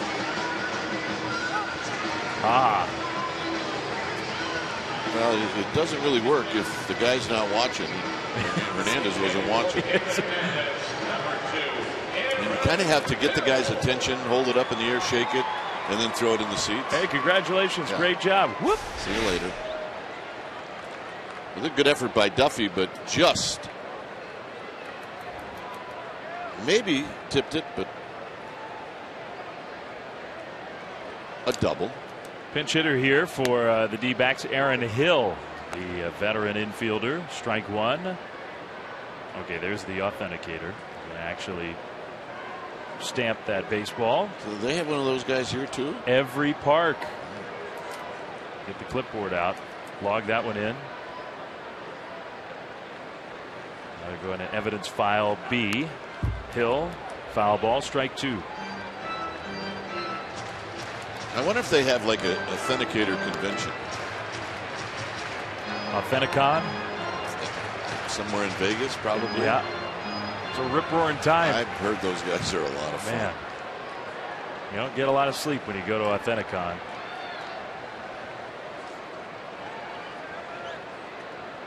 If you find out on Twitter when that happens, let me know. Woo!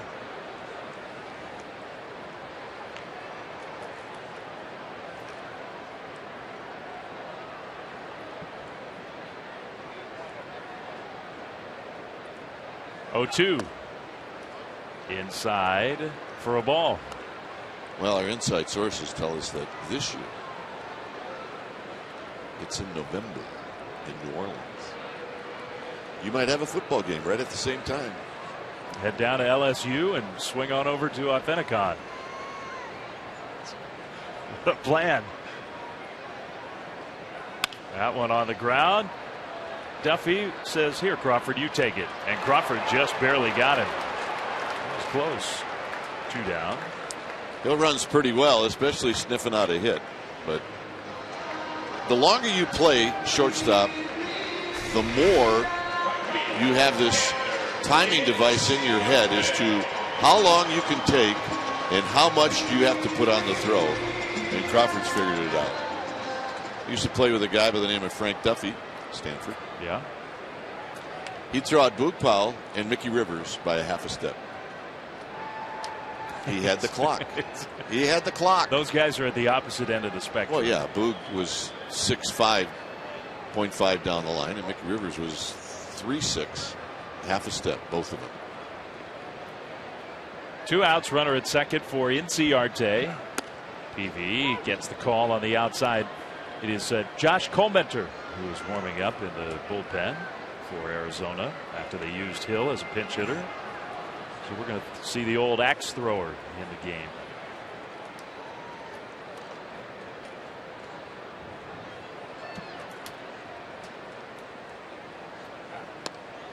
Big swing and a miss. Strike 2.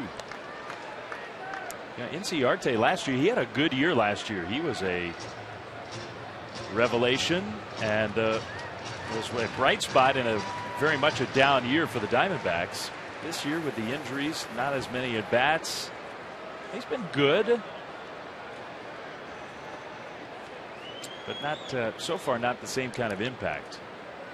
He was a pest to the Giants last year. Absolutely.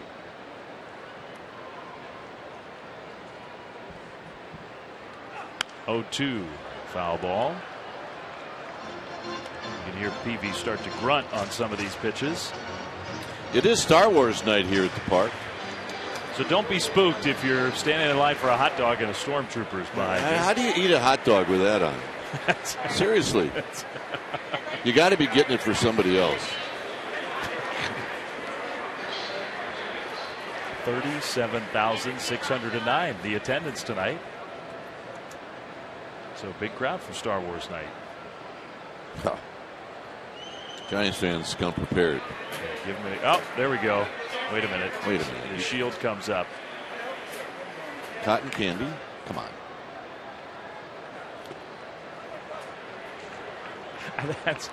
That may be the first time a stormtrooper's ever had cotton candy. Got to be for somebody else. And they're in line. There's no special dark side line here in Phoenix. You got to just stand with everybody else. Could be anybody under that. Could be somebody that we know.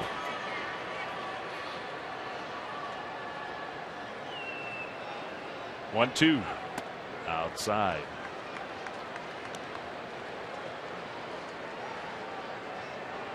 Like who? Tom Pellick. Ted Griggs. Yeah. That might be David Coppett on the right. Yeah, you think those guys are just buttoned up executives. Oh, no. Oh, no.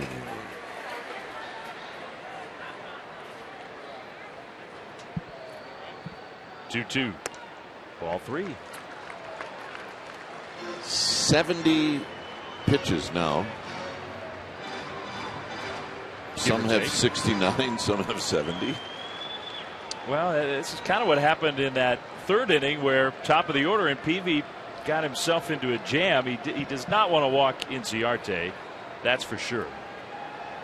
With a 7-1 lead. That one is smashed into right field. He didn't walk him, but he gives up the hit that will score a run. 7-2.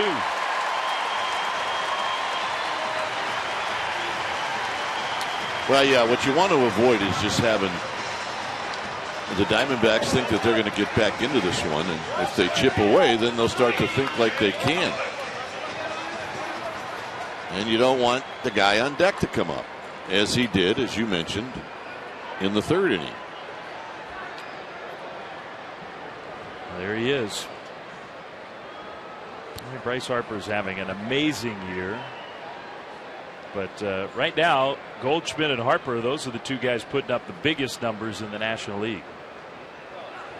Pollock to left. Blanco will have to play it on a bounce. So here we go. Goldschmidt will get another chance with a couple runners on, where one swing could change the feel of this game. Well, absolutely. And it was the same scenario in the third inning when he got Goldschmidt to hit one back to Peavy, who knocked it down, and eventually he got him. But still, this is what you want to avoid. Still a long way to go in this game. So this becomes a very big at bat for Peavy, for the Giants, trying to protect the 5-run lead.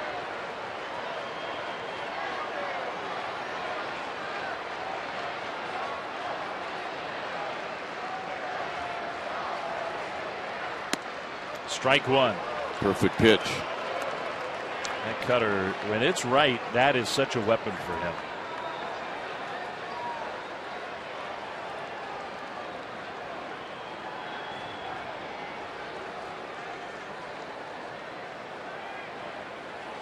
Two on, two out. D-back Star at the plate. That one a changeup that bounced. Nicely blocked by Buster. Buster was not catching for the first two Goldschmidt at bats. But number one, Posey pays attention to every pitch of the game, whether he's in the game, at catcher, out of the game, playing first base, whatever.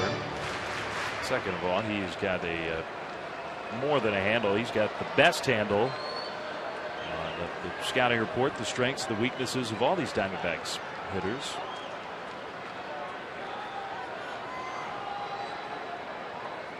Here's the 1-1. Another good pitch. He went with the four-seamer. Maybe that was the sinker. It was a good one. Strike two. Now take a look at the movement. Yeah. And it really comes back into the middle of the plate. Yeah, so that's that sinker movement. See if he can put Goldschmidt away. Big spot here for Peavy. Is 1-2. Sinker again. Pretty good cut. That's a good cut.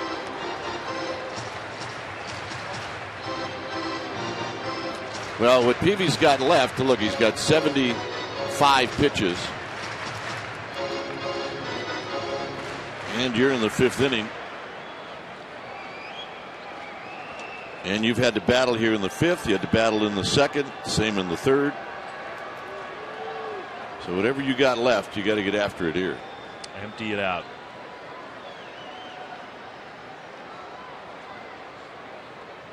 Another 1-2. Here it comes.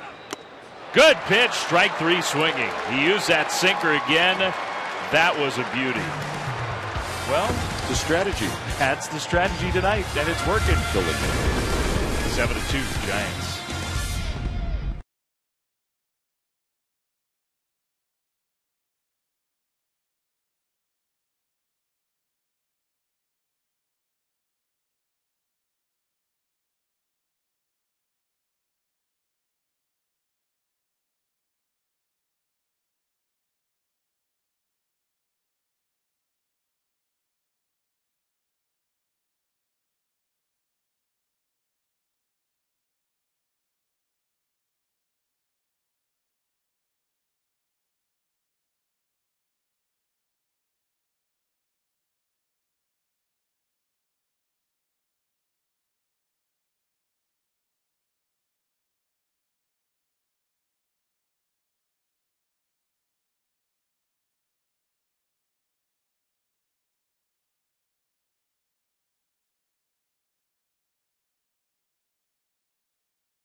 Here's the Data Strong fan photo of the game. Tweet your strongest fan photo to hashtag CSNBA Data Strong Fan, and you might just see yourself in an upcoming broadcast brought to you by T-Mobile. It's Matt who tweets the Giants bringing the family together at AT&T Park. That'll be.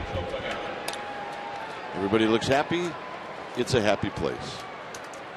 There's no pool at AT&T Park. When it's time for a change, think Speedy. Oil change and auto service. Your oil change tune-up in brake experts. There you go. Josh Colemanter.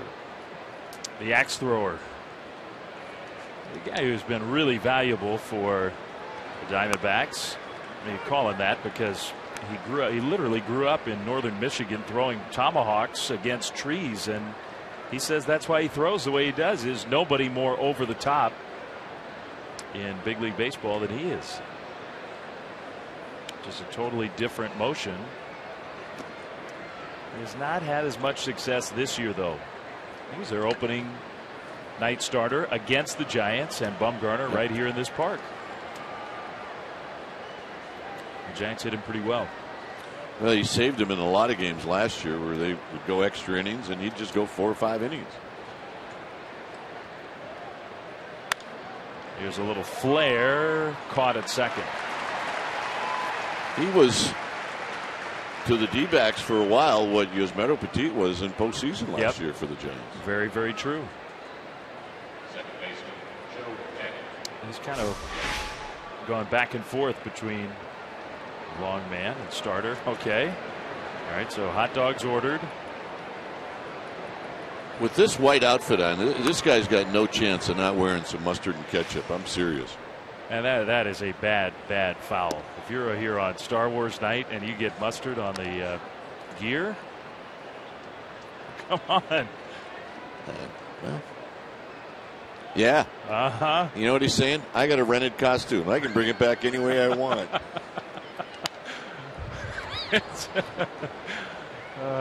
Just like the wedding tuxedo. Yeah, if those tuxedos could only tell a story. I mean, I don't think you own those. It's got to be like the grand party place of all time where you get those. Panic foul tip that one, strike 2. Well, Coleman threw another guy where he's going to throw you a lot of changeups. Yeah, that's basically it. Fastball, changeup. Yeah, every once in a while he'll snap off a slow curve. That's the fastball. That's his fastball velocity. He throws 85, 86. It would be wise, though, if you're the Giants, to still try to add on. Because you just never know in this ballpark when the opposition is going to get on a roll and they'll start throwing out 3 or 4 runs, and now you got yourself a ball game.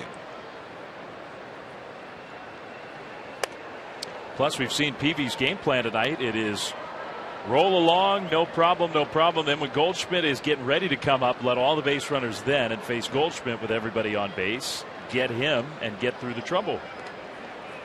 And it's worked. I'm sure that's exactly the game plan they drew up. It has worked. That's ball 4. Well, Peavy has made his best pitches against Goldschmidt in this game. Well, you're right. He saved the best he's got for the big guy in that D-backs lineup. Well, here's Duffy. He was doing all that work on David Hernandez, looking at the scouting report, going through the folder, and now he faces Colemanter. Not the same guy either. No. Very different. There's that big curve for strike 1. 2 more hits, 2 more runs scored, a line out. The only out that Duffy has made in this game. Got the batting average up over 300 again.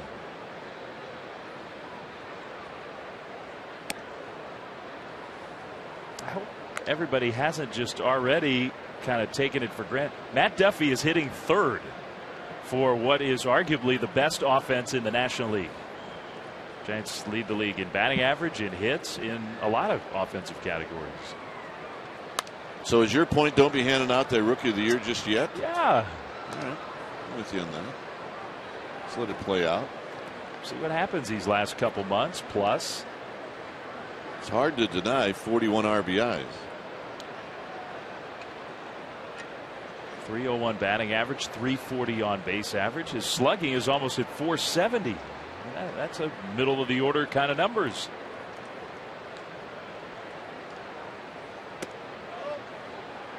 And he's getting better and better every day at third. I was on with Marty Lurie on the radio side before the game. I made a ridiculous comparison. But you watch this young golfer, Jordan Spieth, who's tearing up that sport. And the thing that he learns something, he's so young, he learns something every round he plays. And the point of the comparison was, I look at Duffy and I think he learns something every single game he's out there. And we've talked about it before. If he faces a starter and that starter makes him look bad in that first at bat, he's going to figure out something in the second at bat. And he's done it a lot this year. And then even the third at bat, he's continued to improve. And that's why he's such a good hitter. Squibs that one to the right side, and changeup fooled him, as it has a lot of hitters against Cole Mentor. 2 down. Panic goes to second. Yeah, well, what Duffy's thinking now is I've not seen a guy like that before. And you'll remember that at bat the next time he faces Cole Mentor. There really is nobody else like this guy. The big guy who used to see the Giants in the National League West and who now is pitching for the Royals, Chris Young. I mean, different body type, different stuff, but that close at least to that over the top motion. Curve in the dirt, ball 1. Well, you're right, and he was what, 6'9"? Yeah. But he would top out at 88 and really looked like he was throwing that fastball right by you. Posey's a guy who I think, I was about to say, he's the one guy who had all the success against Cole Mentor. Now look at those numbers. 11 for 23, 3 home runs. First base is open, but the Giants already are ahead 7-2. That's ball 2. It's not the kind of spot where you figure a guy's pitching around a hitter. But for Cole Mentor, maybe he is. He knows that history. 2 more hits, 3 more runs batted in. Posey's got 62 now. Runs batted in on the season.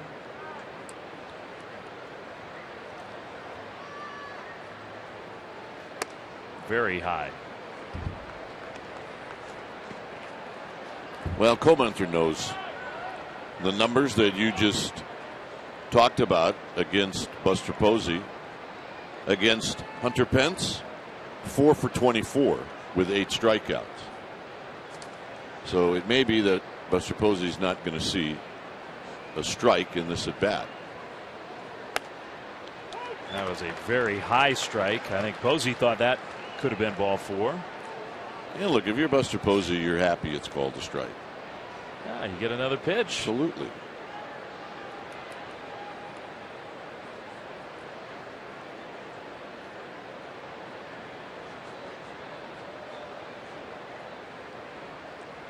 (3-1). Posey, foul ball. A little quick on the fastball.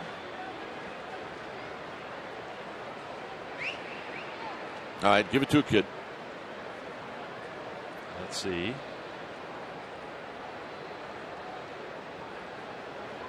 I'm just going to assume that he flipped that ball to a kid. Good job.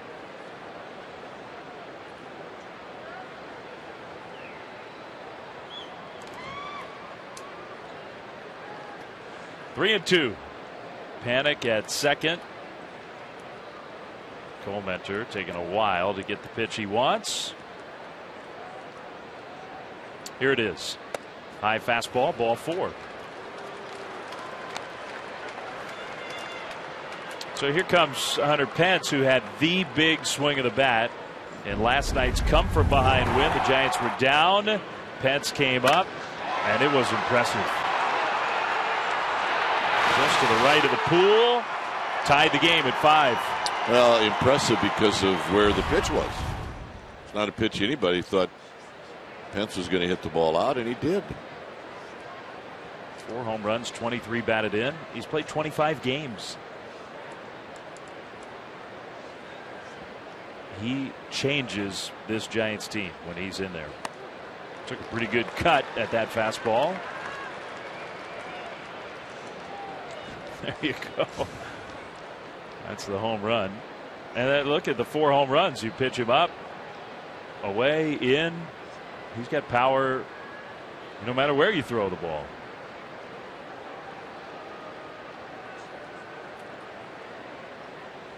Makes him tough to pitch to. Crossed up? Yeah, I think he was expecting something else. Well, he was expecting the other pitch that we've been talking about, the changeup. But a nice job by Hernandez. Watch what a catcher has to do to adjust, thinking it's going to be a changeup and you get a fastball. And the Diamondbacks really lucky that that ball didn't go to the backstop. 2 on, 2 out. Giants trying to add on to their 5-run lead.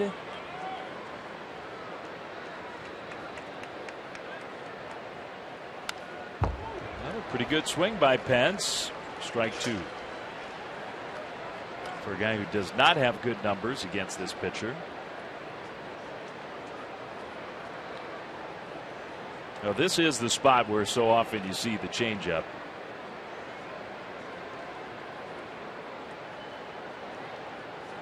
We'll see.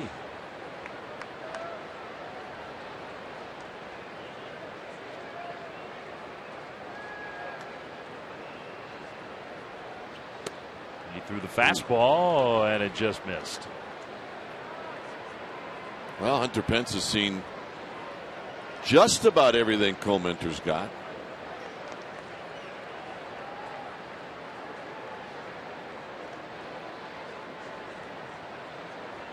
Brandon Crawford's on deck. 2 on, 2 out. It's in the dirt, blocked by Hernandez. He's doing a good job here in this sequence. Count goes full with 2 outs. That means both runners get that head start. 26 pitches. Yeah. Giants are grinding out at bats tonight. They have 7 runs, 11 hits, but it's not even just that. Even the outs they're making the Diamondbacks pitchers earn everything.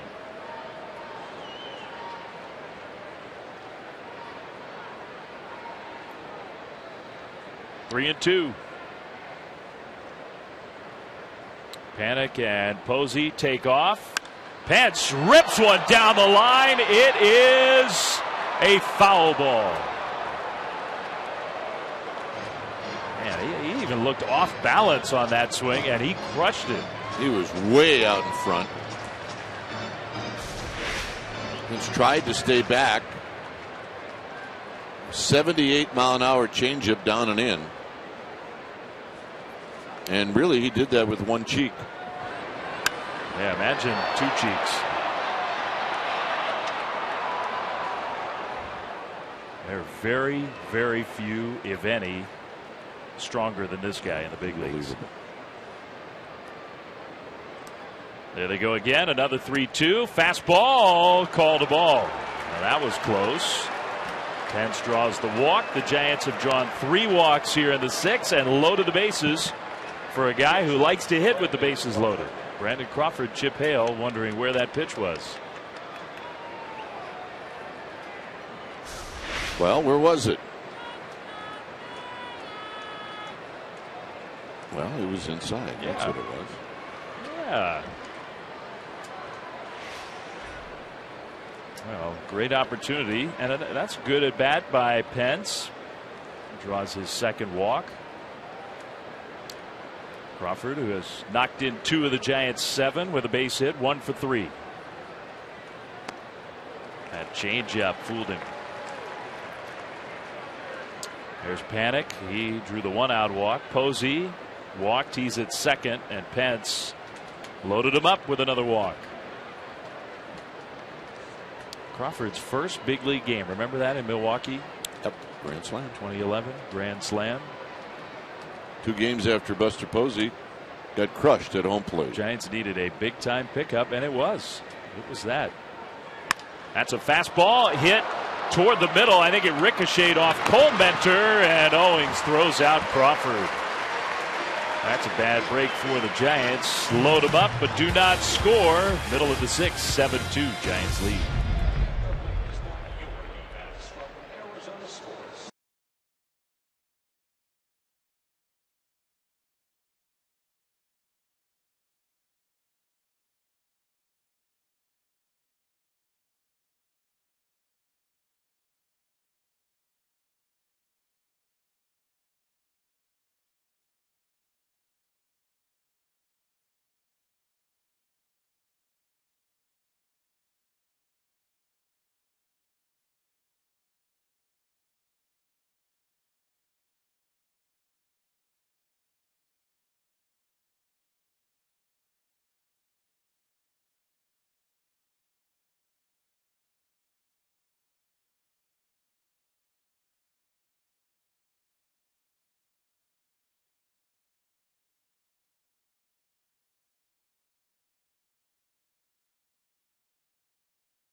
Area is brought to you by Heffernan Insurance Brokers. Insurance and financial services for you and your business. Visit hefins.com and by Xfinity, home of the most live sports. 7-2 Giants, who knocked the starter Chase Anderson out of the game after 3 2/3 innings. Got 10 of the 11 hits against him. Into the bottom of the 6th, Jake Peavy, their starter, has thrown the ball real well tonight, but he got pushed in that 5th inning, so we'll see. He's thrown 77 pitches. That should be fine, but remember, for Peavy, this is just his 5th start of the year in the big leagues. Still trying to build up his full arm strength. Peralta rips one foul. Has Peralta had a bad swing in the series? He has not. He has not.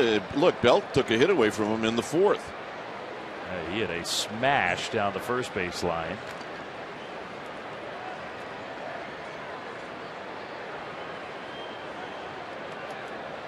From the windup, Peralta to left field. He hit that one hard. Blanco at the wall, and it's gone.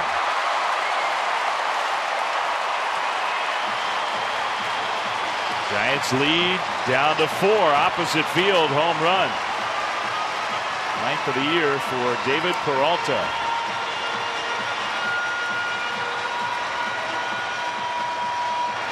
Well, that's why this is a scary park. I mean, look, at AT&T Park, this is a can of corn.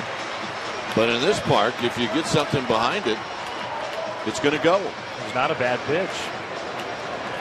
I mean, if you're going to force Peralta to take you deep the other way, and he does, you got to go, okay.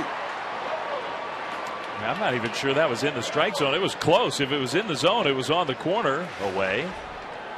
And he hit it out. Here's Owings. He drives one to left center field. Blanco with that great range in left for out number 1. Maybe got that one out toward the end of the bat. Didn't hit it all that hard. And in a lot of ways, anytime contact is made, it's like Coors Field. You just think that it's going to be a base hit, and it's going to be one of those innings. Yep.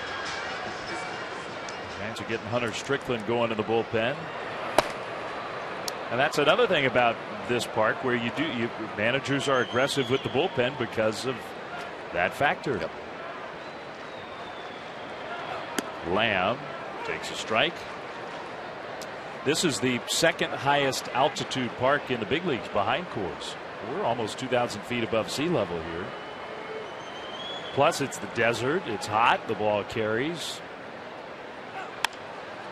That one hit to right field. Pence for out number 2. Well, infield's hard. You know, everything is. We mentioned it earlier. Everything is in favor of the hitter, with the exception of 413 to 413. Yeah. And the 25-foot wall. And even that, the way this park was built, you talk to hitters looking at that backdrop, a lot of hitters will say that's their favorite hitting backdrop in the big leagues. It's so big. It's so big, and everybody says you just see the ball so clearly here.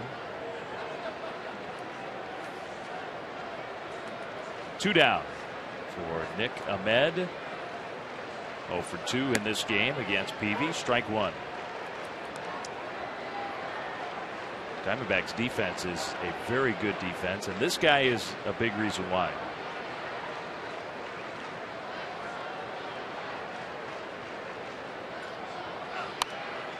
Well, it was the only reason he was playing at the beginning of the year. And the Diamondbacks said time and time again to reporters around here, to the fans, let's be patient. We think he's going to hit. We need a solid defensive shortstop, and he's been way more than that because now he is starting to hit. Yeah.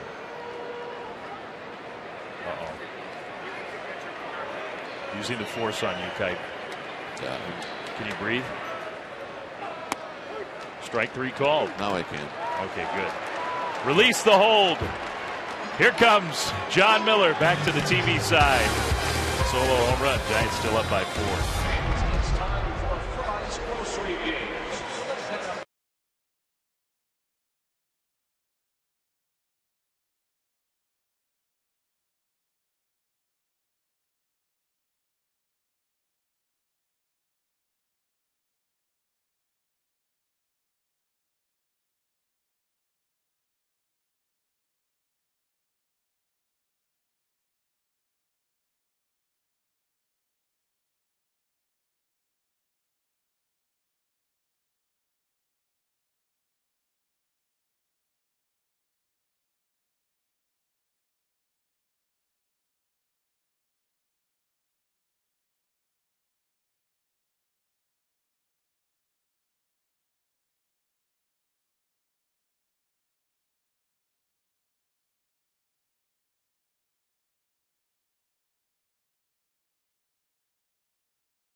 Your local Toyota dealer.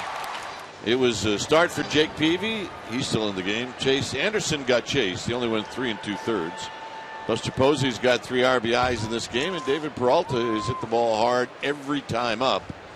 A 4-run third and a 3-run fourth, and it's 7-3 Giants. Is Brandon Belt steps up. If you just joined us, Andrew Susac with a triple in the 4th inning. And in his slide to third, he jammed his thumb. And I believe we were just told that it is a sprain after x-rays, correct? And the x-rays were negative, but they're calling it a right thumb sprain. So Belt cannot hold up on the changeup, 1 ball and 1 strike. Well, now it's a matter of the training staff trying to figure out the sprain and what does that mean? How long? Because as Dave and I were talking about, it's a position where you can't hide a guy for 5 days. You need a backup catcher. Yeah. So, which probably means he's going on the disabled list. Absolutely. 2-2 and a changeup that Belt is having a hard time picking up. He struck out twice in this game. This is what you call swinging out of your helmet. It's not a good look. So it's 2-2 with Blanco to follow. Belt into center field, but it's right at Pollock. 1 out. If you just joined us, this is what the injury looked like. And he hit that bag hard, then he overslid it and had to get back. But watch the right thumb, right square into the bag. You know, Susak's not a little guy, so all that weight and the momentum right into the bag. He got into the dugout, he wouldn't shake anybody's hand. When he high-fived him, it was with the left hand. So here's Blanco. Blanco batting for the second time. He struck out against Hernandez in his first at bat.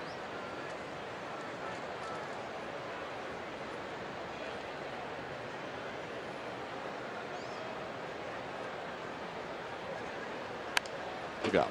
Peavy's going to hit because he's in the on-deck circle.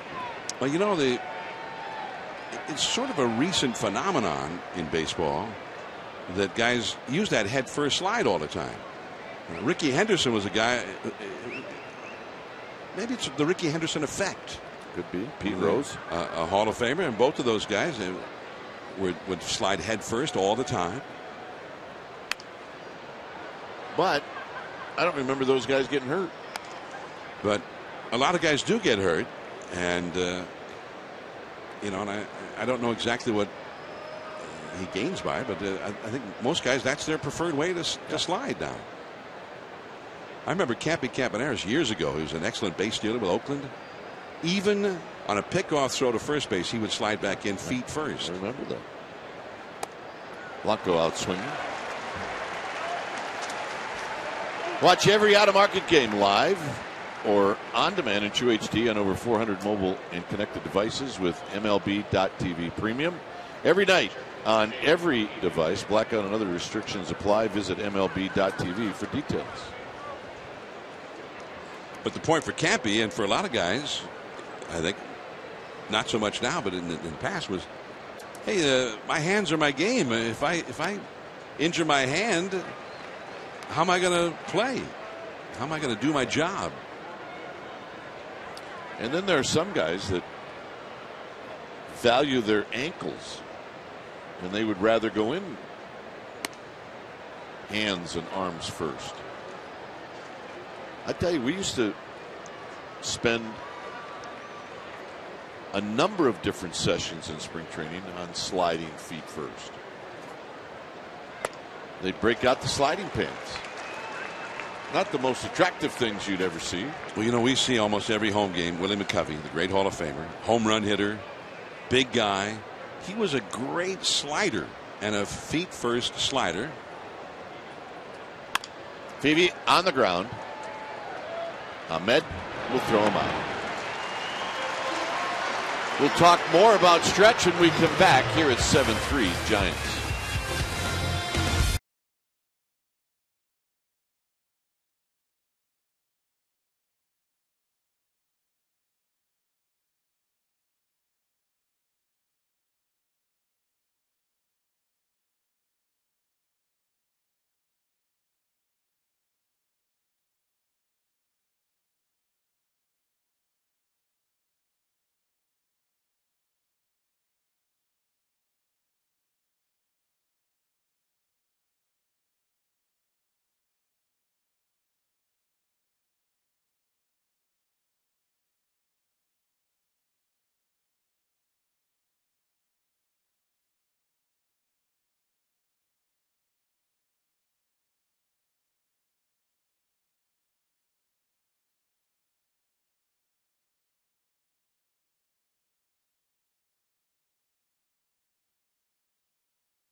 It's a 7-3 lead for Jake Peavy and the Giants. And for Peavy, he'll face Hernandez, and then most likely a pinch hitter. Looks like Pennington is out on deck, and then Ender and Ciarte. This will be pitch number 86 for Peavy, and Hernandez fouls it back. Picked up his first major league hit in the 5th inning, a double past the diving Matt Duffy.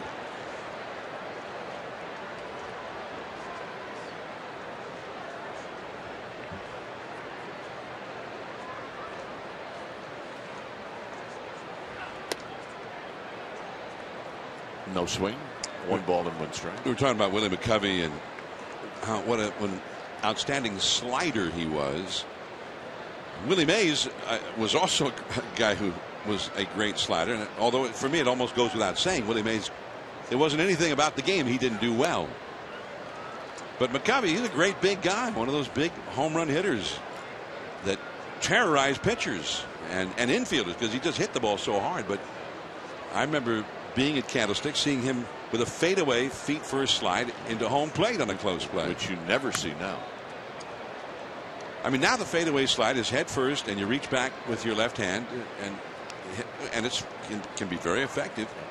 But McCovey would do that same kind of a slide and sort of reach out at the big toe on his left foot and hit the back point of home plate, trying to elude the tag.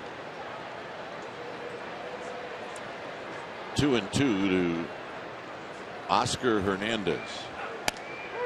Got him. 4th strikeout for Peavy. And here's Pennington. I'd like to find some film. I guess talking about it is more of a radio thing since we're on television. It'd be cool to find some old film of McCovey and Mays with some of the great slides that they would make. Well, you know, look, all the highlights we see are them hitting, right? And Mays playing defense and making some throws. But I would have liked to have thrown to stretch at first base my whole career. You know, McCovey ended up playing a lot of left field because they had Mays, they had McCovey and Cepeda both. They had 2 great future Hall of Fame first basemen. And Cepeda was not as good in the outfield as McCovey was, so McCovey would end up playing left field. And Willie Mays told me this story that the day Juan Marichal pitched his no-hitter at Candlestick, the left fielder was McCovey, and McCovey saved the no-hitter. He robbed a home run in the 9th inning. Pennington hits a high drive to right. Pence is back. Gone. 7-4.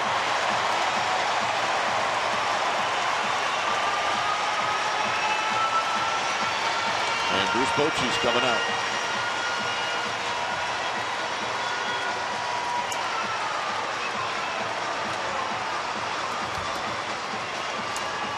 So Peavy is going to go 6 1/3. When it's time for a change, think Speedy Oil Change and Auto Service. Your oil change tune-up and brake experts. We'll be back.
and may not be reproduced or retransmitted in any form, and the accounts and descriptions of this game may not be disseminated without the express written consent of San Francisco Baseball Associates, LLC.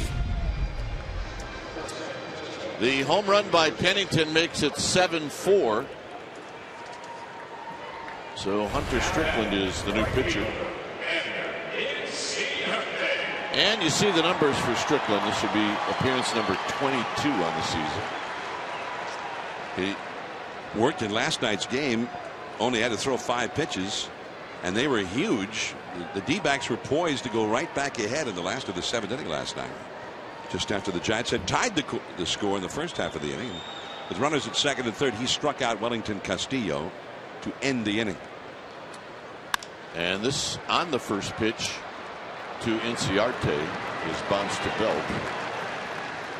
2 outs. So that calms things down just a little bit as Pollock steps in.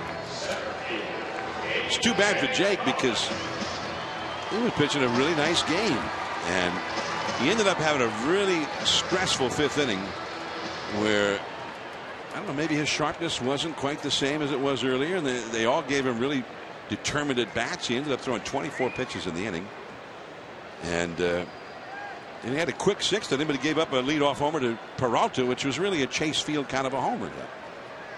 So here's Pollock. Well, Peavy did something that I'm sure is not in the scouting report, and that's allow Goldschmidt to come up with runners on base with 2 outs. He got him on a comebacker in the 3rd, and then he struck him out in the 5th. In the dirt, it's 1 ball and 1 strike. A.J. Pollock is 1 for 2, a walk and a single. And what is it about Cliff Pennington? Because Pennington has always been known for his glove and not so much for his bat, but he wears out the Giants. He does. His home run tonight, I guess not that big of a surprise because he hits well against the Giants all the time. In his 110th at bat of the year, his first home run. A little high to Pollock. Again, Goldschmidt is on deck. And they've scored a run in each of the last 3 innings.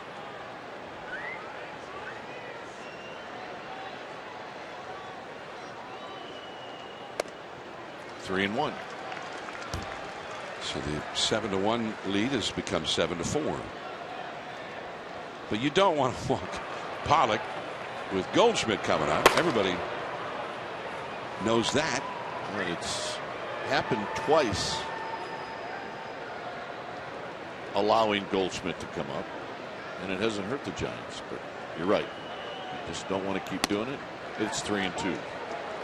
Plus, Peavy seemed to have something over Goldschmidt tonight. Yeah, he had that pitch that was down and away.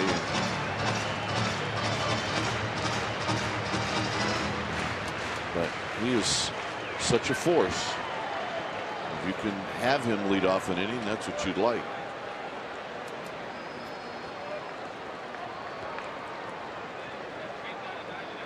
Payoff pitch. Here it is to A.J.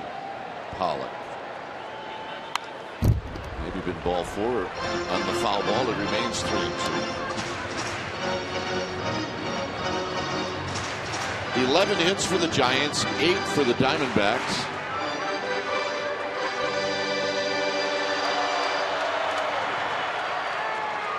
Strickland rubbing up a new baseball. We are in the bottom of the 7th inning.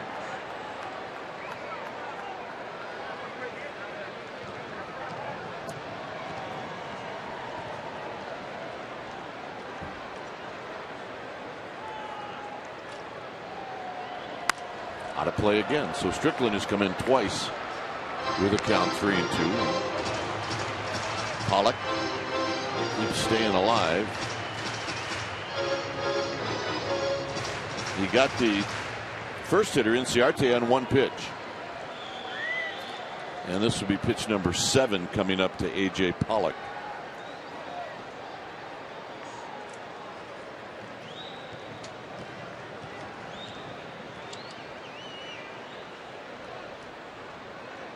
Strickland ready. Got him. And that'll end the inning. 97 at the knees. Outside corner. 8th inning coming up. Top of the order.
McDonald's True Stories. On this date, 45 years ago, the great Willie Mays got the 3,000th hit of his brilliant career. Here's Russ Hodges, who had the call that day.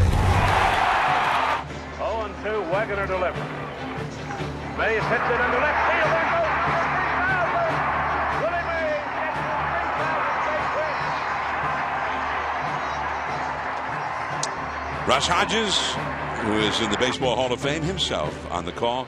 Willie Mays with his 3,000th hit at Candlestick Park against the Montreal Expos off Mike Wegener. Mays finished his career with 3,283 hits and was the 10th player to reach 3,000 hits in his career at that time. 8th inning, and the Giants at the top of the order against Burgos, whom we saw last night. He's the one who ended up giving up the 3 runs in the 7th inning to tie that ball game. So Burgos comes on in relief here for Comenter, who had 2 shutout innings. 7-4, the Giants on top. Pagan's had 2 hits and an RBI. He's also scored a run as the slider misses up and away. When it's time for a change, think Speedy. Oil change and auto service, or oil change tune-up and brake experts. Burgos. Big and strong and throws very hard. He's out of Panama. Just like Mariano Rivera, the great former Yankee closer. High in the air. Fairly easy play for Inciarte. And a very casual catch, almost as if to emphasize this is extremely easy for me. Piece of cake. And there's one away. Comenter went 2 shutout innings in spite of the fact that he walked 3 in his first inning. Panic attack. She must be from his what is it, Hopewell Junction, New York. It was about 45 minutes to an hour from Citi Field to his little small town. He's from New York, and yet he's from a little small town, as if he's from Iowa or something. Hopewell Junction. So that's possible, Yeah. huh? Just a little north of the Bronx. Oh, my goodness. 1 ball and no strikes to Panic. And everybody who came down, they had a huge group of people from his hometown that came to every one of those games. And they were all pretending that they were having panic attacks every time he'd do something great in the game. Hysterical.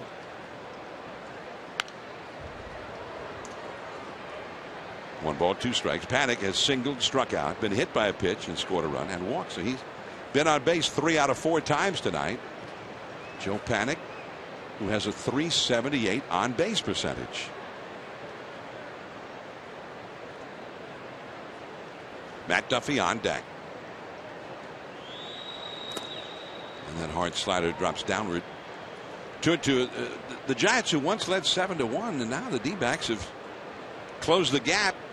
The Giants would like to get another run or two here. Well, that's what happens in this park. Posey in the hole with Duffy on deck. Right up the middle. Joe Panik is on base again. 2 for 3, and on base 4 out of 5. Always waits so nice, and then in this particular case, no stride, and that very level swing. Panic attack. In this case, it's more the visual. I love those signs. Now they got these. They've got the flashlights on their phones going. Panic makes it into second base. That ball didn't get that far away from Oscar Hernandez. But look at all around the ballpark. The people are flashing their little flashlights on their phones. Something's going on. Maybe Star Wars thing. I don't know. They do this at a rock concert. You know, I'm being told that when the fans here get a little bored, this is what they do.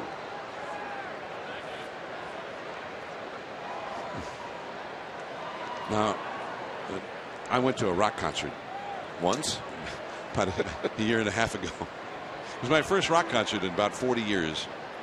I saw a group called Imagine Dragons, and they did this at the rock concert. That's into right field, a base hit. Water hop to Inciarte, and Panic will stop at third, held up by Roberto Kelly. Well, Matt Duffy, another 3-hit game for him.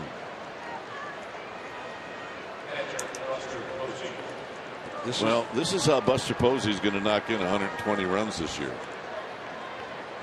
That's what it takes. It does. RBIs are largely a product of getting opportunities to drive in runs.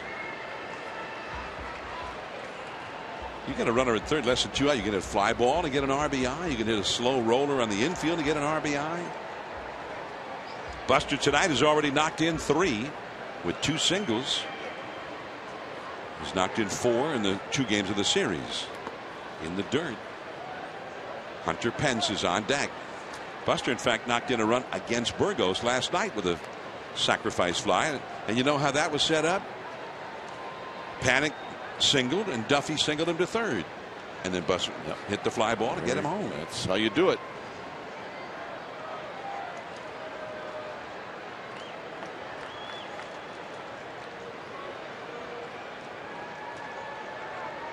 Diving safely back is Duffy. They did at the rock concert I was at. I went with Eric Nadel, the Texas Rangers outstanding broadcaster. And they were doing this, and it was a song called Radioactive. After the game, I'll sing it for you. Sure. Maybe during the wrap. And I'll turn the little flashlight on my phone on. 2-0. Well, that's kind of cool. It was me and Eric and some friends of Eric's down in Dallas one night to see this Imagine Dragons, and 20,000 other people, all about maybe 30, 40 years younger than us. That's fine. They treated us respectfully. Sure they did. 2-0. High slider, but too high. 3-0. Now Pence is the guy who hit a 2-run homer against Burgos last night, and he is lurking in the on-deck circle. Now the lefty up in the Diamondbacks bullpen is certainly not for Pence. It would be for the 2 guys after that. Pence on deck. Crawford and Belt, the 2 lefties after him. Swinging away on 3-0, and a foul back into the second deck. Buster A little bit late on that fastball, and Burgos throws a real good one, very hard. Burgos is from Panama, and his countryman Mariano Rivera also threw hard, but he had that cutter. Oh. And that's foul out of play.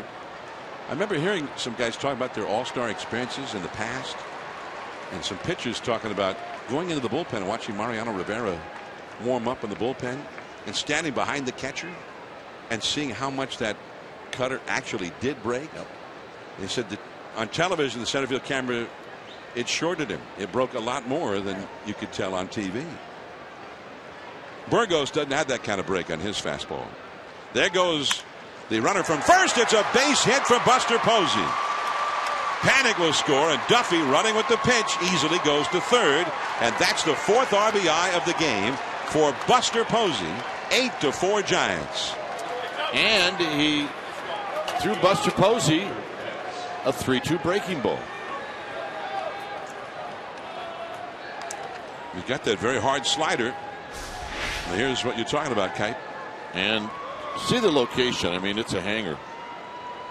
And the only thing Buster Posey was hoping that he could get this by Lamb, because Buster's hit a few line drives to the third base, but not this time. 3 straight hits for the Giants. It's amazing they have 8 runs on the board, because it's been a barrage of singles for the Giants tonight. 14 hits, 13 of them have been singles. Yeah, and the one hit hurt the guy who had the triple, and that was Susak. He got injured. It's like, Andrew, you should have hit a single. So here's Hunter Pence. Mike Harkey, the pitching coach, has had a visit with Burgos. Pence is 1 for 2 with 2 walks and a run batted in.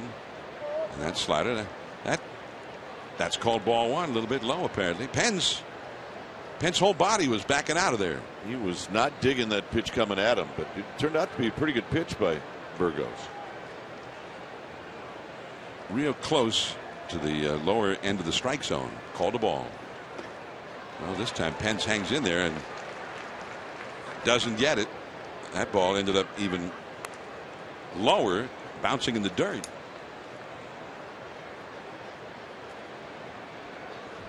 Duffy at third, Posey at first. A run is in. Buster Posey with his 63rd RBI of the season. Well, another good one. 1 and 2. Now, he's been throwing that slide a little bit harder in the past, but that one was 82 miles an hour, like he took something off of that one. Remember, it was a high fastball that Posey hit out against him last night. He's thrown him nothing but sliders so far this time. In the dirt with that one. A harder slider, 86 miles an hour, blocked by Hernandez. Duffy holding at third, Posey at first. Hunter Pence with his RBI back in the 4th inning. That knocked in the Giants' 7th run of the night. They single to center. He has had 23 RBIs. He's only played, this is his 25th game.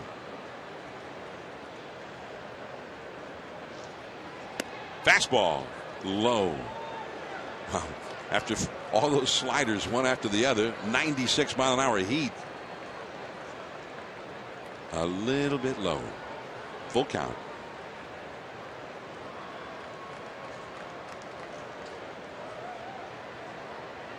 Two on, 1 out. In the dirt.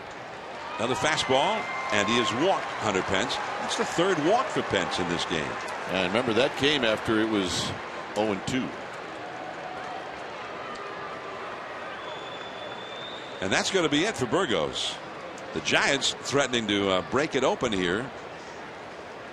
They have a run in. They lead 8-4. Bases loaded, 1 out. Brandon Crawford coming up. And it will be the veteran Oliver Perez, a lefty, coming in to face him.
Right here on Comcast Sportsnet. Bay Area pregame live will start at 12:30, and then we'll have the final game of this series at the top of the hour.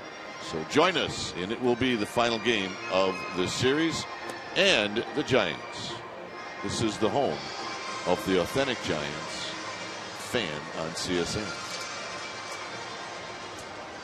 Oliver Perez is the new pitcher, and as you well know, he's a left-hander. This will be appearance number 42 for Perez. 1-1, a 3.75 earned run average. See, lefty's having a tough time against Perez, and he'll be facing a left-handed hitter in Brandon Crawford. Crawford, who has knocked in 2 more runs tonight.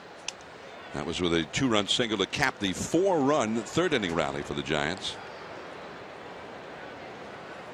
Crawford, in fact, has had 3 RBIs in the 2 games of this series so far. Pence on the fence, 2 of them. And the big sweeping breaking ball, a swinging strike 1. The Giants have Duffy at third, Posey at second, Pence at first. They lead 8-4. Crawford now with 55 RBIs this year. And he continues to hold his own and then some against left-handed pitching. Well, here's where you cash in if you're an RBI guy, and Brandon Crawford is now an RBI guy. 0-1 the count. Fastball. Wow. Back to the screen.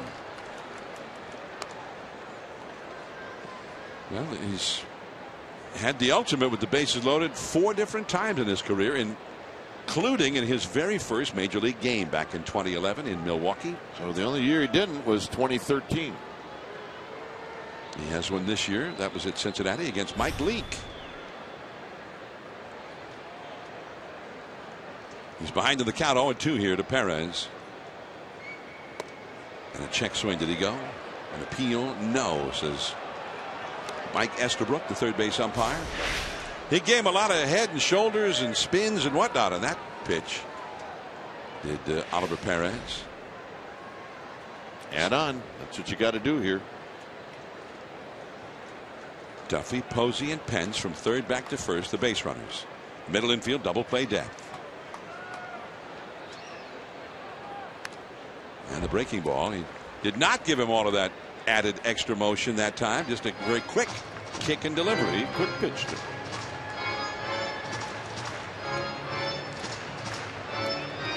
Oscar Hernandez. The quick word with Oliver Perez. Giants have a run home. They want more. They've got the bases loaded and only 1 man out. 4 straight hitters have reached. Panic, Duffy, and Posey all with singles, and then Pence walked to load him up. 1-2 the count.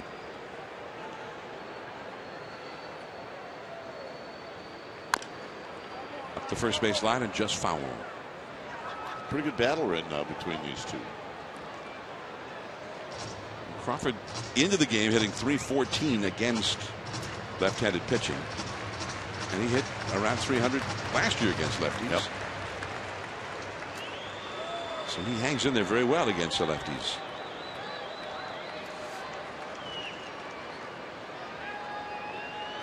Brandon Belt is on deck.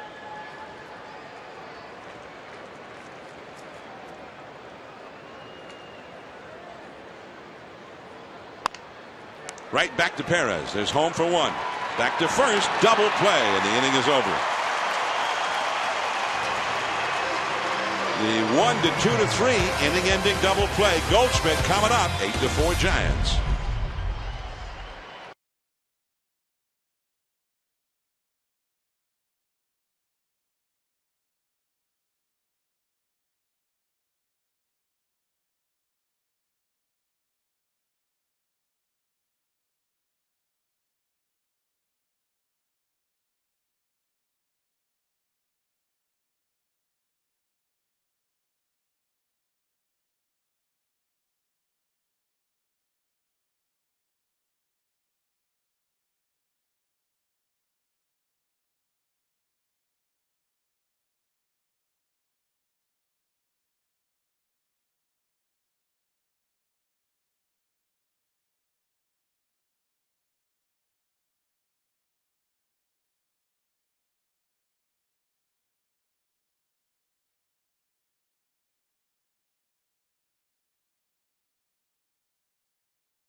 Esurance. Giants postgame live highlights, reaction, analysis. All of that good stuff is coming up right after the game. Giants with an 8-4 lead here in the bottom of the 8th inning. Never quite comfortable enough here in this ballpark. And this is a big inning with Strickland still out there. It was interesting too. I know you guys were talking earlier about with Susac suffering a sprained right thumb earlier in this game and having to leave. Who's the emergency catcher? And we were interested to see who was warming up Strickland while Buster got the gear on. Buster had been on the base paths when the inning ended. And it was Ehire Adrianza who was out there. Does not look like a catcher. He does not. Just a little bit low with that slider. Now, Jim Reynolds not giving the same low strike that we saw a lot of last night from Mike Estabrook. Goldschmidt is 0 for 3 in the game, all against Jake Peavy. And the fastball powered right by him. The left-handed hitting Peralta is on deck. The Giants have the left-hander. Osich up in their bullpen.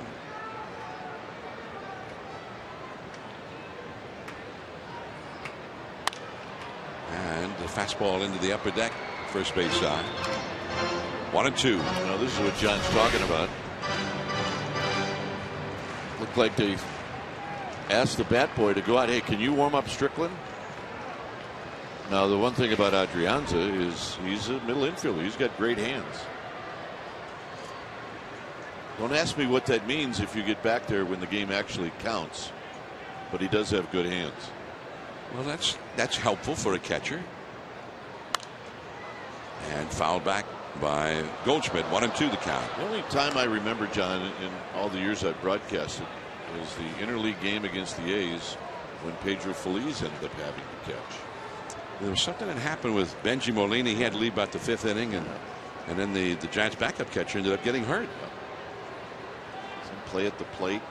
But it ended up, I think, leading to a loss for the Giants. It did.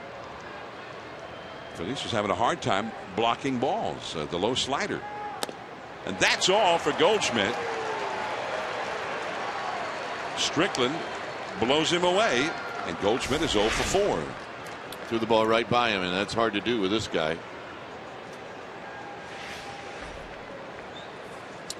When it's time for a change, think Speedy. Oil change and auto service. Your oil change tune-up and brake experts. Great job by Strickland, who retired all 3 of the hitters he was asked to. And now Osich coming in.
Giants bring in the young lefty,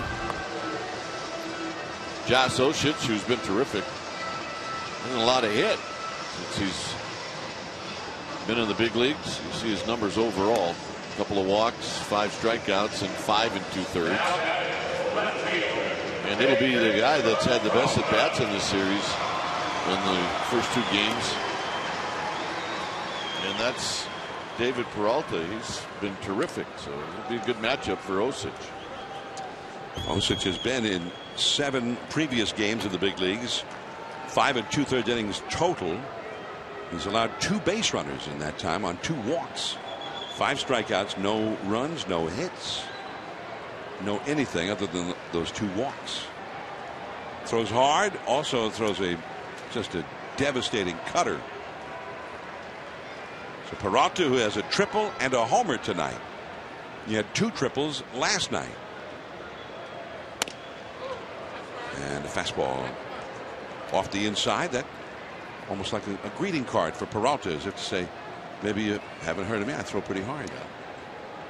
Haven't a lot of hit yet in the big leagues.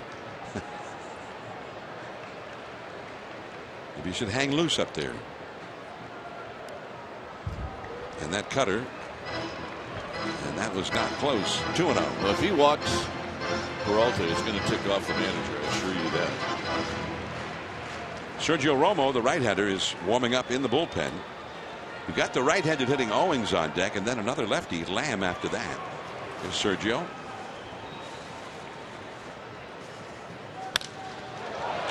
Pagan, and doesn't have to go back too far on this one. That one died in a hurry. Pagan has had some difficulties on balls over his head. And we were talking with Bruce Bochy about that. It kind of goes to the knee bruise on his left knee. He's hurt. He's injured. Absolutely. He cannot go full out and then stop on a dime.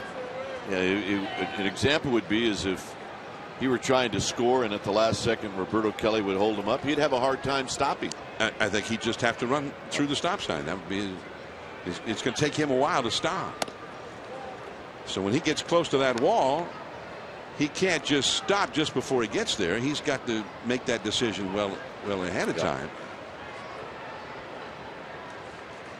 2 down, nobody on. Owings is 1 for 3 with a run batted in. The high hard one, 95 miles an hour, a ball and a strike. Now we know the story now about Osich. He came to spring training and basically said, "This is it for me. If I get hurt again, I'm done." After all the injuries that he's gone through, well, he has survived and he's pitching well. Off the outside, 2-1. It is a great story. I asked him, by the way, what he did. All these guys were going different places at the All-Star break. I asked him what he did. Oh, we stayed in San Francisco. We heard it's a great city. We really wanted to see all the views and enjoy all the restaurants. So that was his version of going somewhere for the All-Star break. When was the last time you heard a Giants player say, "Yeah, great at the Alcatraz, it was awesome"? Man, this Fisherman's Wharf, that's a riot. God, I didn't even know it was there. See all those big sea lions at Pier 35? What is Pier 39? One of those piers. 3-2 the count now.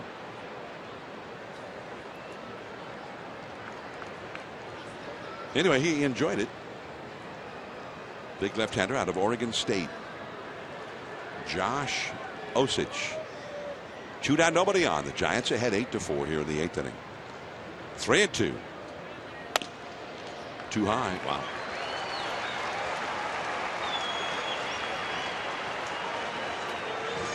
And now Lamb will come up, the lefty.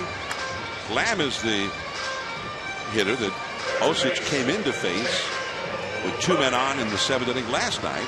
Promptly threw a wild pitch, putting the runners at 3rd and 2nd, and then proceeded to strike out Lamb. That was really, I thought, a key sequence in that whole game. Absolutely. They were poised to go right back ahead.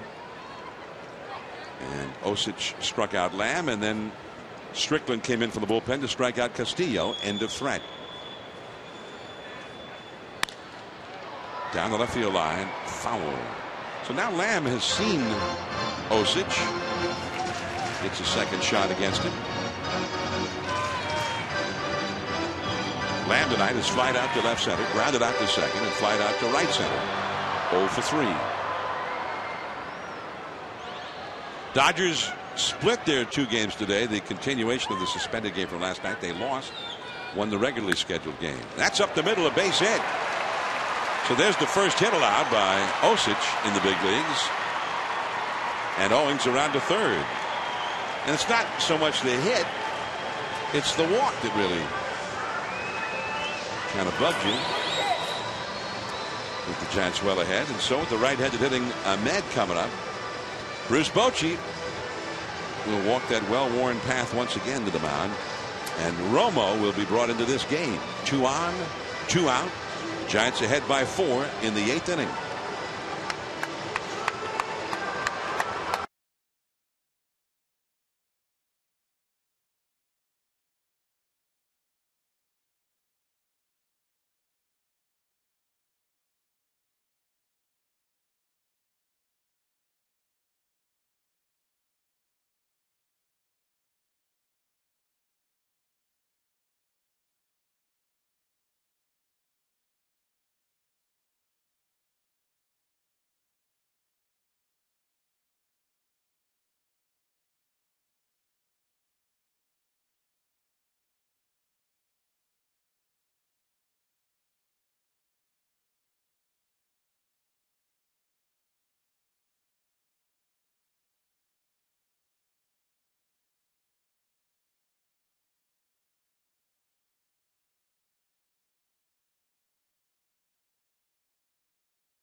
Diamondbacks do what they've done a lot in this game. They've got people on base.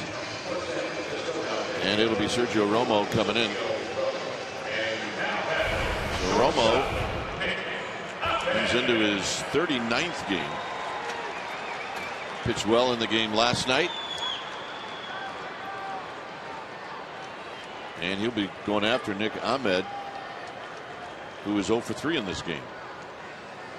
He got Ahmed last night on a fly ball to left center. Romo came in, pitched the 8th inning and the first batter of the 9th inning in last night's game through 17 pitches. 2 men on, 2 men out. A called strike with that slider, knee high, 0-1. Ahmed has grounded into a double play. It was really a beautifully turned double play by both Crawford and Paddock in the 2nd inning. That ended the inning. He's also grounded out to Crawford again in the 5th and struck out looking in the 6th. Chased that slider, a beauty. 0-2. Yeah, that's the bread and butter pitch for Sergio Romo, and also the bread and butter location. Well, that's the perfect slider to throw on a 2-strike count, because it looks like a strike and breaks off the corner. So let's see if he can do it again, or if he'll try and sneak a fastball by him. Posey moves to the outside, and that's way outside. Buster saving a run on that one. I think it was, you were talking about Pedro Feliz as the emergency catcher in that game with Oakland several years ago. And there was a ball like that where the guy struck out and it got by Feliz and the runner ended up on base, something like that. And whoever was in the game for the Giants really did not want to throw any more sliders with the runner at third later in that game. And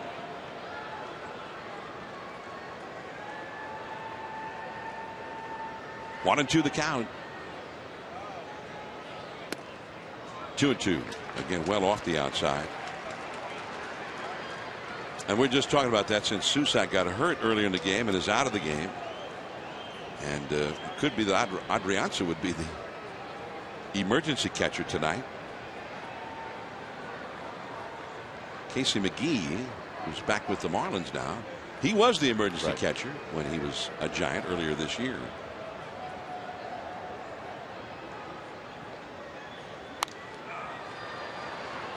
That was a big sweeping breaking ball out over the plate, fouled out of play by Ahmed.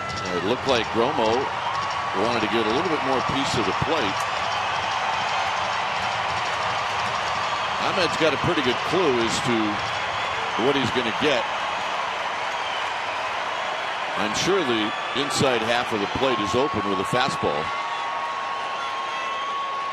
And we'll see what Buster Posey chooses to do. Fastball. Pagan, plenty of room. That's the big part of the yard. Hit hard by Ahmed, but easy play for Pagan. On to the ninth inning. 8-4 Giants. Brandon Belt is coming up.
Fleming, Mike Krukow on assignment. 8-4, the Giants leading Arizona as we go to the top of the ninth inning. That's the view from out in the resort here at Chase Field.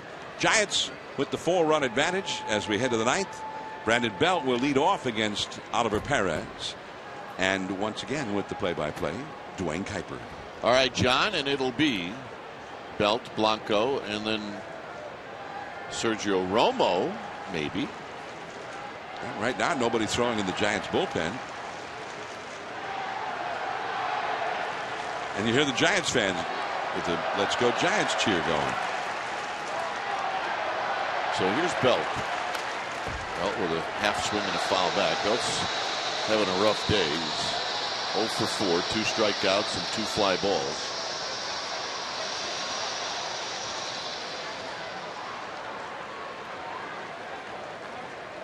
Giants with 8 runs on 14 hits.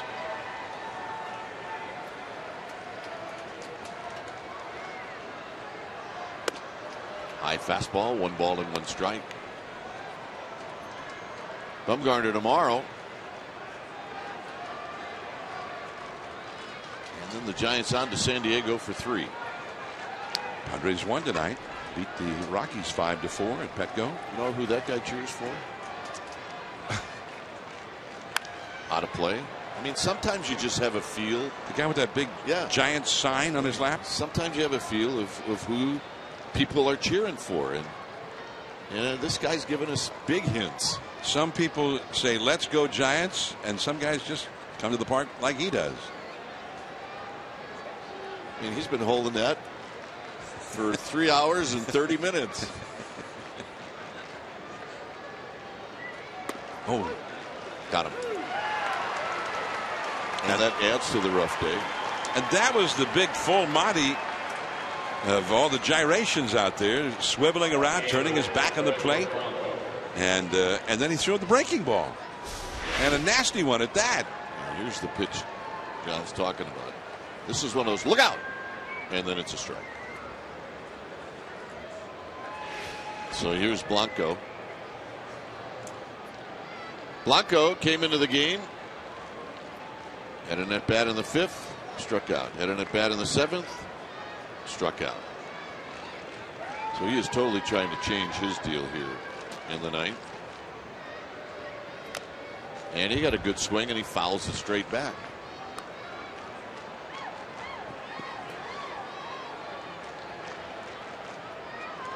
Perez, when he has that, all the movement out there for that pitch, which he just does occasionally, looks like he's putting on a move like he's going to drive to the basket. Yeah, no, you're right, he does.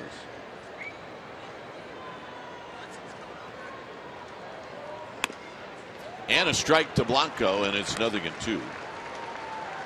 And that's the other thing. He'll sometimes do what he just did there. He'll kick the leg up more in a sort of a standard motion, and then he'll hold it for a second and then go ahead and throw it. And other times he'll break from the stretch and he'll just throw it. And Blanco holds up.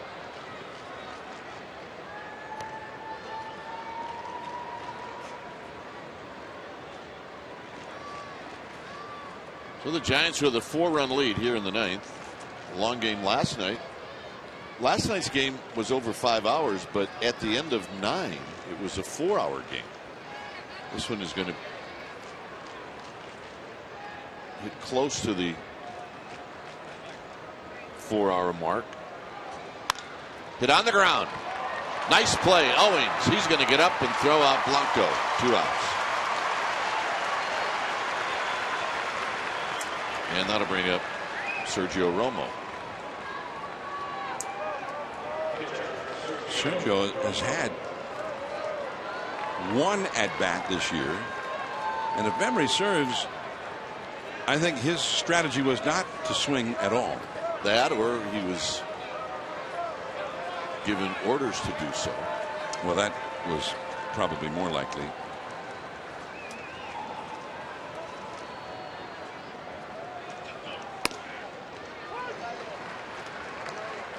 1-1 the count.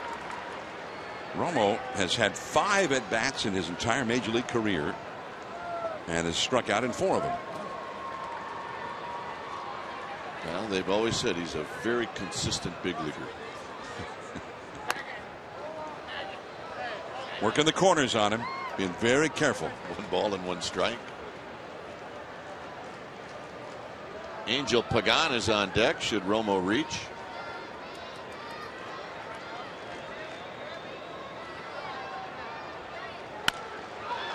Chopper to third.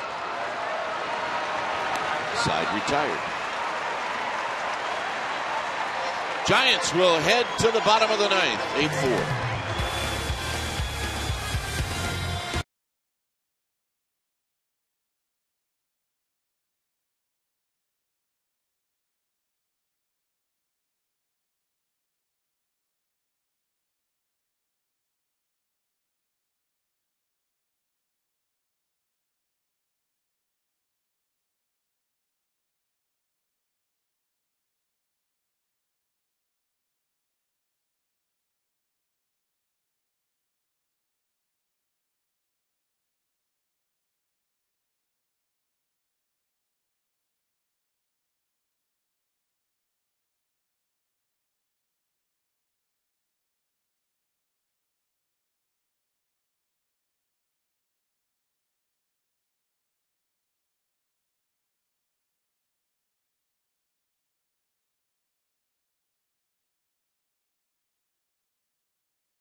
Bay Area. The reaction, Giants reaction in the clubhouse to this game. Alex Pavlovich live from here in the desert.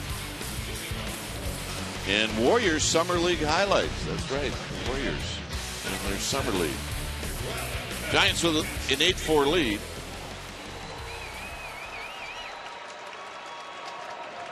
Wellington Castillo is going to pinch hit.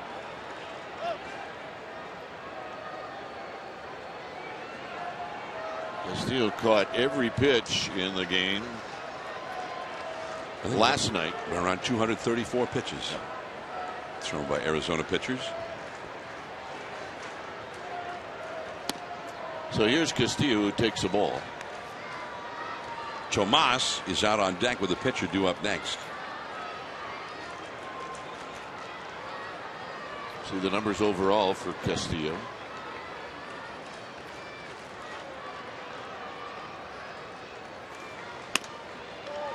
And Jim Reynolds says, nope, that's a little bit off the plate. So now Romo's got to come in with, as John mentioned, Tomas on deck.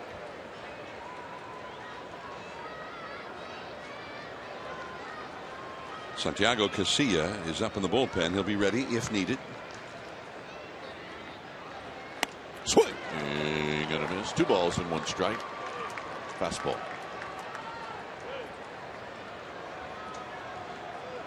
Two solo home runs in this game for Arizona. Peralta and Pennington. Pennington's a pinch hit home run. Giants with a barrage of singles today. 2-1 pitch. Here it is. I suppose he wants to see if Castillo went around, and Paul Noward said no. So it's 3-1. Pitch looked pretty close. It was away from Buster's target. Looked to be close to that inside edge. But apparently off the corner.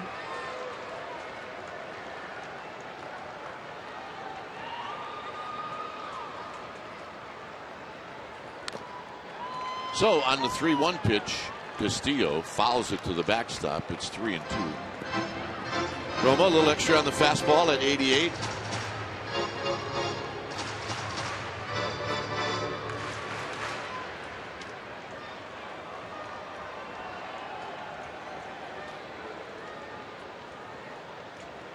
He's really stayed with that fastball here. He is. Make it Wellington earn it. Got him. And he got him with the breaking ball. So fastball, fastball, fastball, and then right at the very end on 3-2, the slider. Not great location, but when you've seen all the fastballs that Castillo saw. So here's Tomas. And guys don't see, as Mike Krukow has often pointed out, most guys do not see that spin, that little telltale sort of dot that ends up on the ball that gives the slider away. So it's almost like it works like or that one anyway worked like a changeup for him. Absolutely. Here's Tomas. Breaking ball, front doored him, and it's no balls and 1 strike.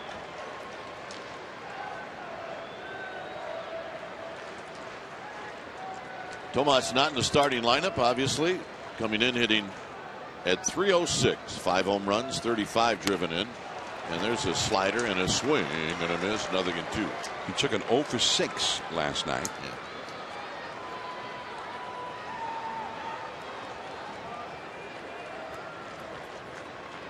So tonight they put Inciarte out there instead of Tomas against Jake Peavy.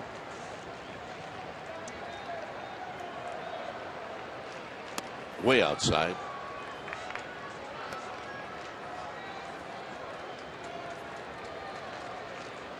Romo off the side of the mound as he crawls back up the hill. It's a ball and 2 strikes.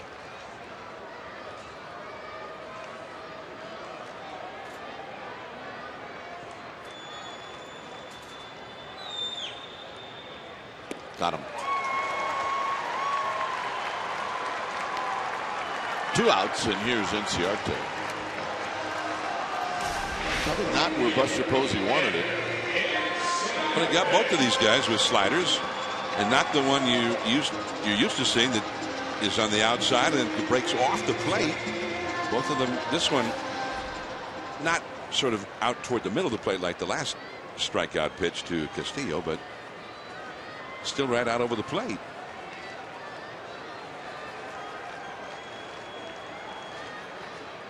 Inciarte's a couple of hits. Almost retired everybody he's faced in these 2 nights.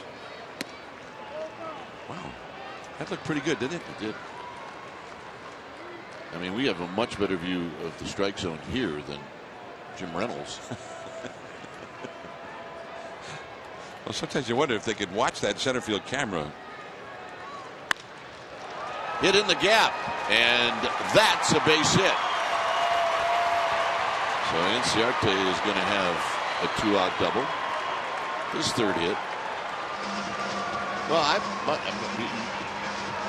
you would not get a disagreement from me if you said, could an umpire call a game or call balls and strikes from what we see? And an umpire absolutely could.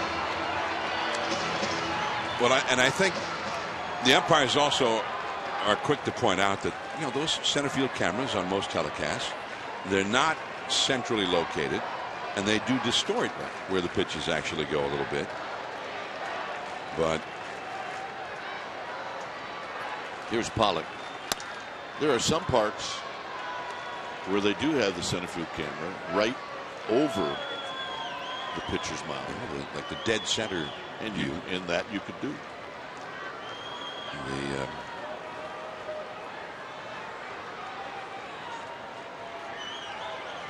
1-0 to Pollock. There's a strike to even the count. One thing, now that we have the Pitch FX technology, and you can go on the app, anybody can go on the app, the MLB At Bat app, and see the same views that the umpires are seeing when they look at their DVDs after the game to critique themselves.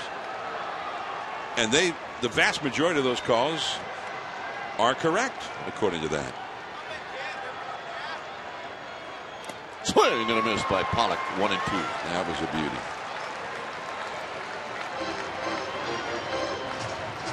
And that's really his classic 2-strike kind of slider to put him away.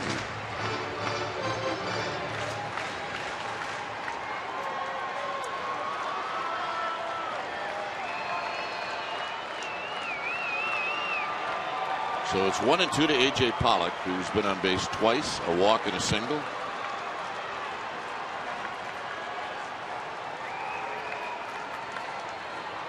Foul back, so Pollock stays alive.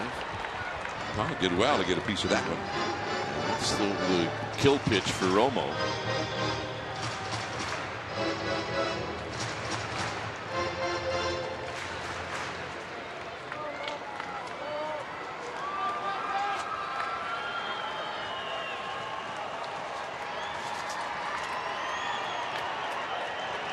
A ball and 2 strikes.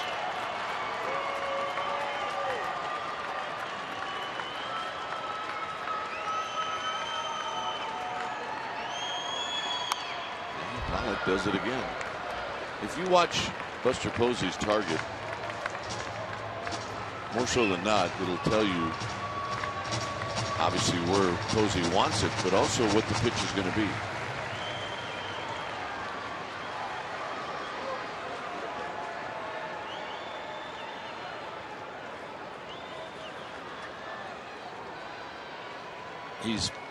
If he puts the target on the inner half of the plate, it's never going to be a slider.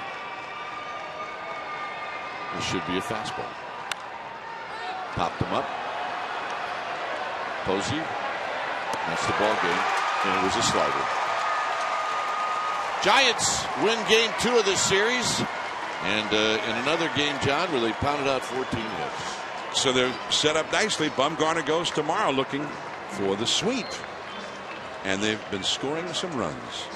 So 14 hits for the Giants. They score 8 times, and they win game 2 of the series. They've also won now 5 in a row, and they'll go for the sweep tomorrow. Final score: Giants 8, Diamondbacks 4. Stay tuned. Esurance Giants postgame live. That's going to start right now.